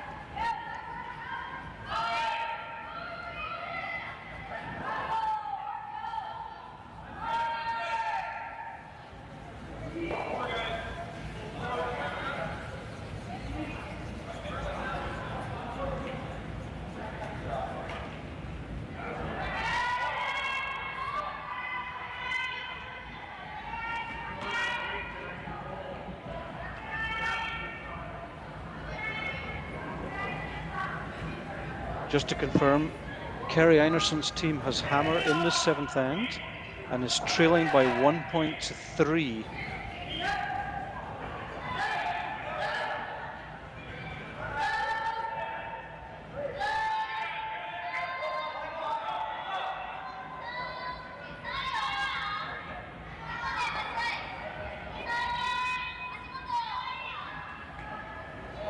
As we see Japanese second player, Amy Enami, trying to play one more center line touching center guard. And it's just curled off. And now Team Kerri Einarson with a chance to rearrange things here.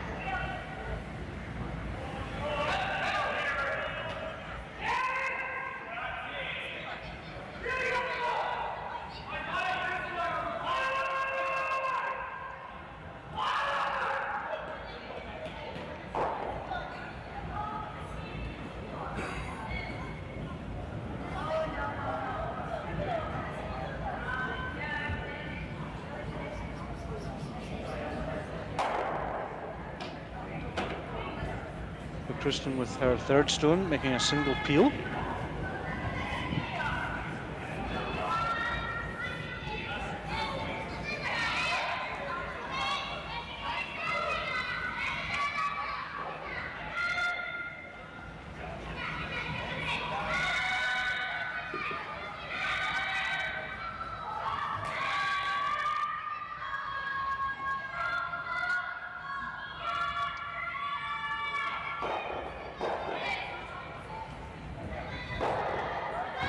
Team Kitazawa going all out here to make sure that there's no blank end and possibly trying to steal. A steal would put them 4 points to 1 ahead. So Kerri Einarson will be doing everything to make sure that that doesn't happen, while at the same time giving herself a reasonable chance of scoring a 2 or more.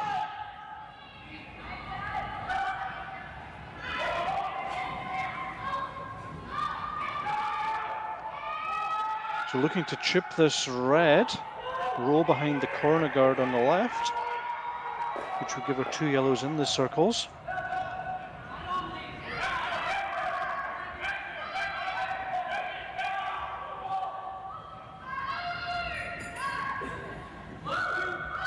What helps her is the red guard that just was thrown by Team Kitazawa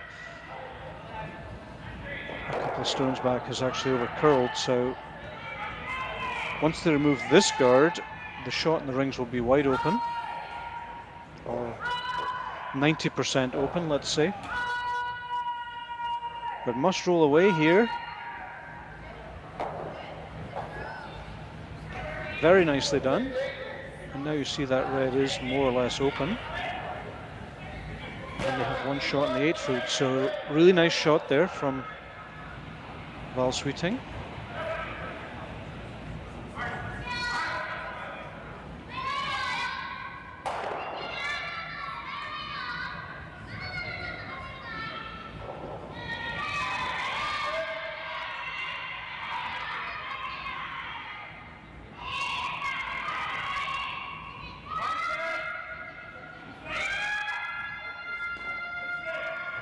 Third player, Seina Nakajima of this Nagano team.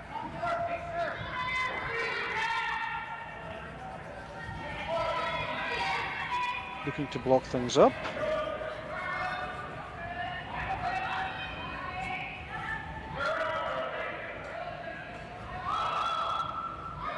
Which she's done rather nicely. Don't think there's a hole there.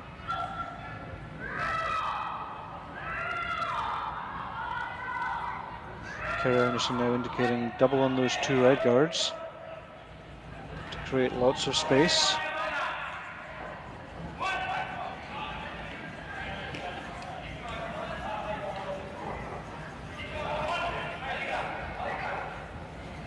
Number 1 priority for Kerri, as I said, she cannot afford a steal here.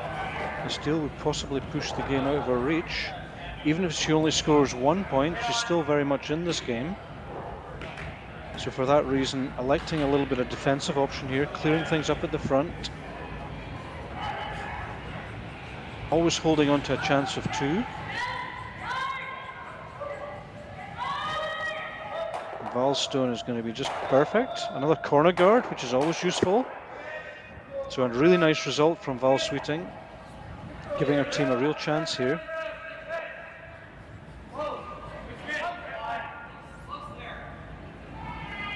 Team Einarson now have 3 more stones to try and manufacture 2 points with 3 corner guards in play.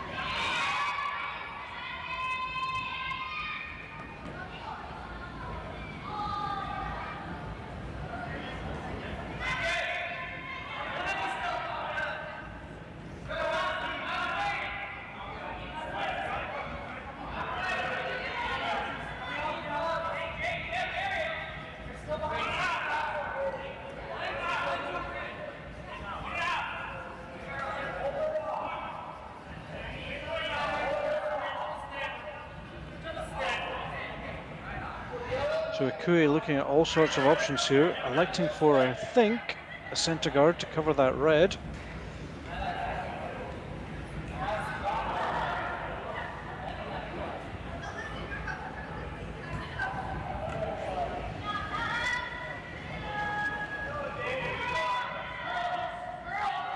So Nakajima with her second shot, looking to stop just to the left of the center line.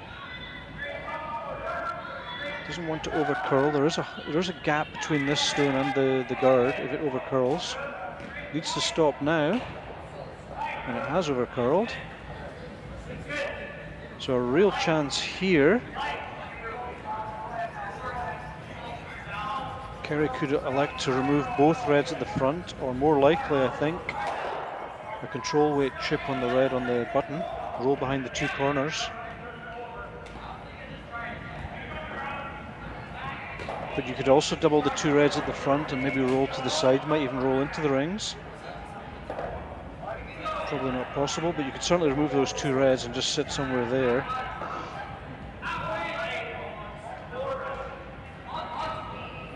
And the really offensive call would be to chip that red out, just move it back 8 exactly into third shot position. Your shooter will roll behind the staggered corner guards and in great shape to score at least 2.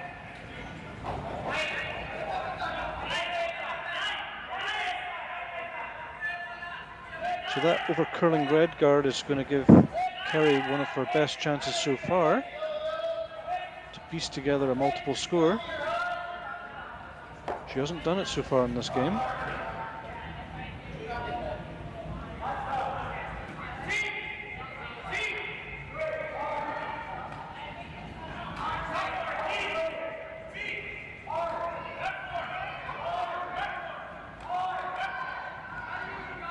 Not an easy shot. I think Val can see about 1/3 of the red rock. And she really needs to hang around in the 8 foot. Because if she rolls out, Japan are just going to nail that red onto yellow at the front there, and they'll be lying hidden behind guards again. So priority 1, get this red out of shot position. Priority 2 is hang around somewhere in the 8 foot behind those corner guards.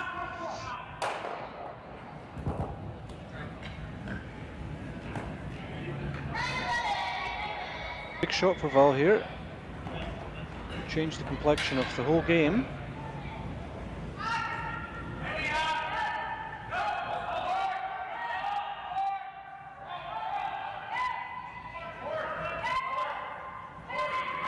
Line looks perfect.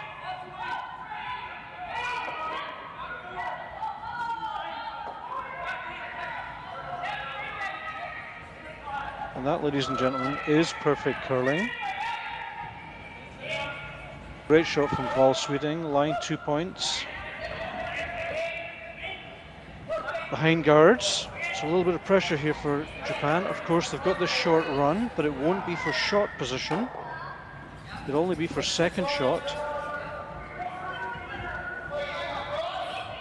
And it's not entirely easy. Both the yellow guard and the red stone on the center line are kind of in the way of this shot, so it's a lot more precise than maybe we think, and it will only be to lie second.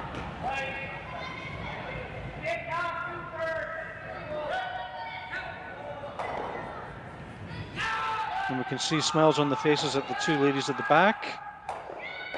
And rightly so, that's a great turnaround in this end now.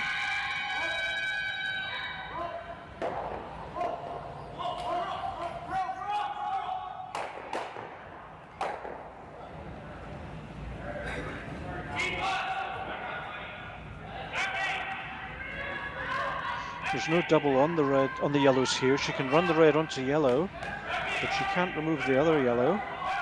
And I don't think there's any physical way she can be in shot position after this.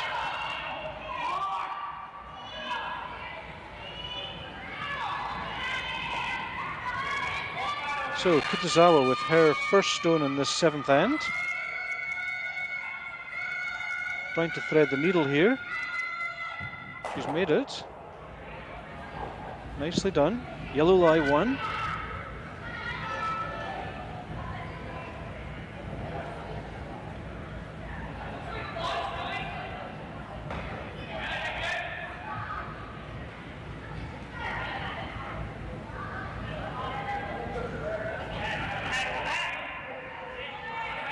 Bit of a dilemma here. On one side, She's indicating to freeze the yellow on the left there, lie 2 shots. The problem is this setup in the middle is just a little bit too easy to push either red in for short position, which would then possibly be guarded. So you can play that freeze on the left if you like, but you are leaving yourself open to having not an easy shot with your last.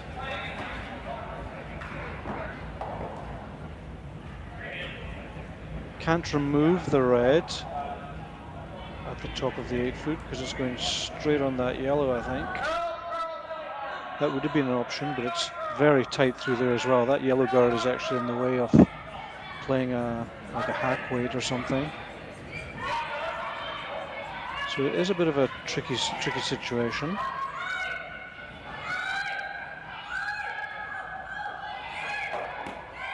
Could draw to the right side of the 4 foot as we look on the main screen through that hole there. But again, this tap red at the front is just a little bit too straightforward, to be fair. So play this freeze and hope for a big mistake from your opponent.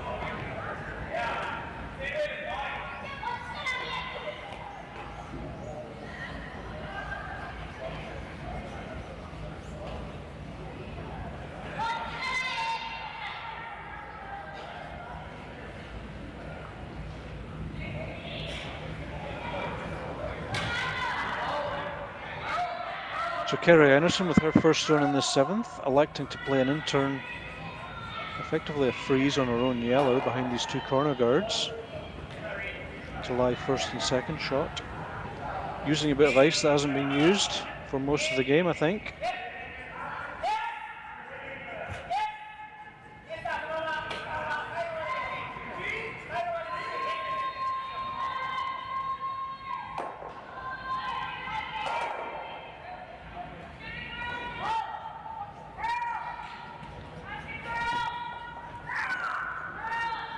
Beginning to curl now. Doesn't want to leave a double. Is it going to finish? Unfortunately, I think the double's there, which is a bit of a disaster, I'm afraid, for her. Had to get to the nose of the yellow, then both yellows would have been hidden. Unfortunately, she appears to have set up the double. And then she's going to have a rather nasty draw against 4 with her last if Japan make this. So it's gone a bit wrong here.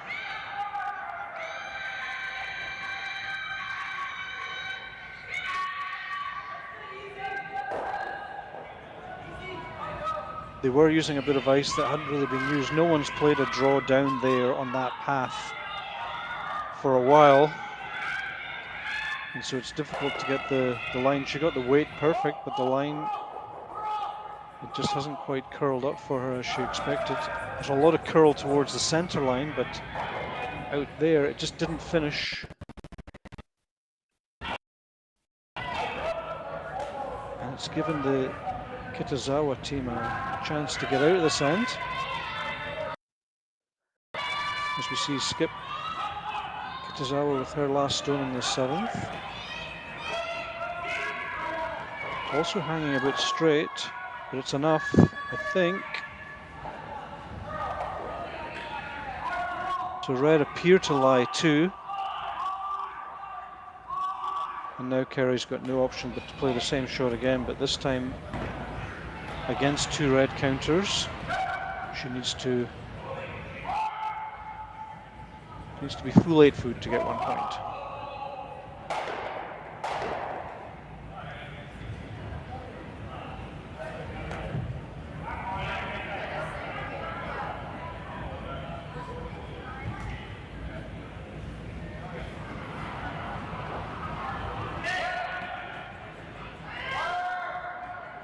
Kerri Einarson last stone in the 7th, drawing against 2 red counters, needs the 8 foot to get short position.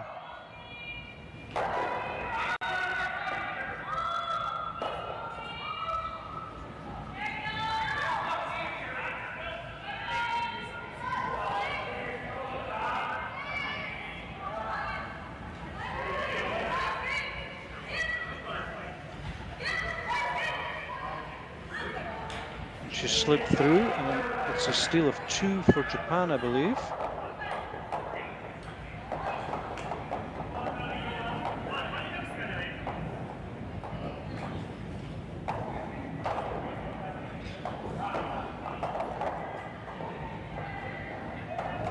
Yeah, I believe so. It's 5-1, and in fact, it's handshakes. So congratulations to Team Kitazawa. They have won their quarterfinal game against Team Einarson by 5 points to 1. And they will now proceed to today's semi-final. Just a reminder that we are streaming all sheets through the Curling Stadium, and all games are available to watch on the Curling Stadium Edmonton and Curling Zone YouTube channels. Thanks for watching, and we will see you very soon. Next game is coming up at 12 noon. Bye for now.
Handcrafted in Canada, Hardline's ice pad has revolutionized curling for over a decade.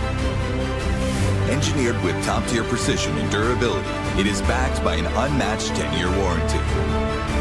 Designed for curlers at all levels to sweep effortlessly with maximum efficiency, it is trusted by the world's best curlers, including Olympic and world champions.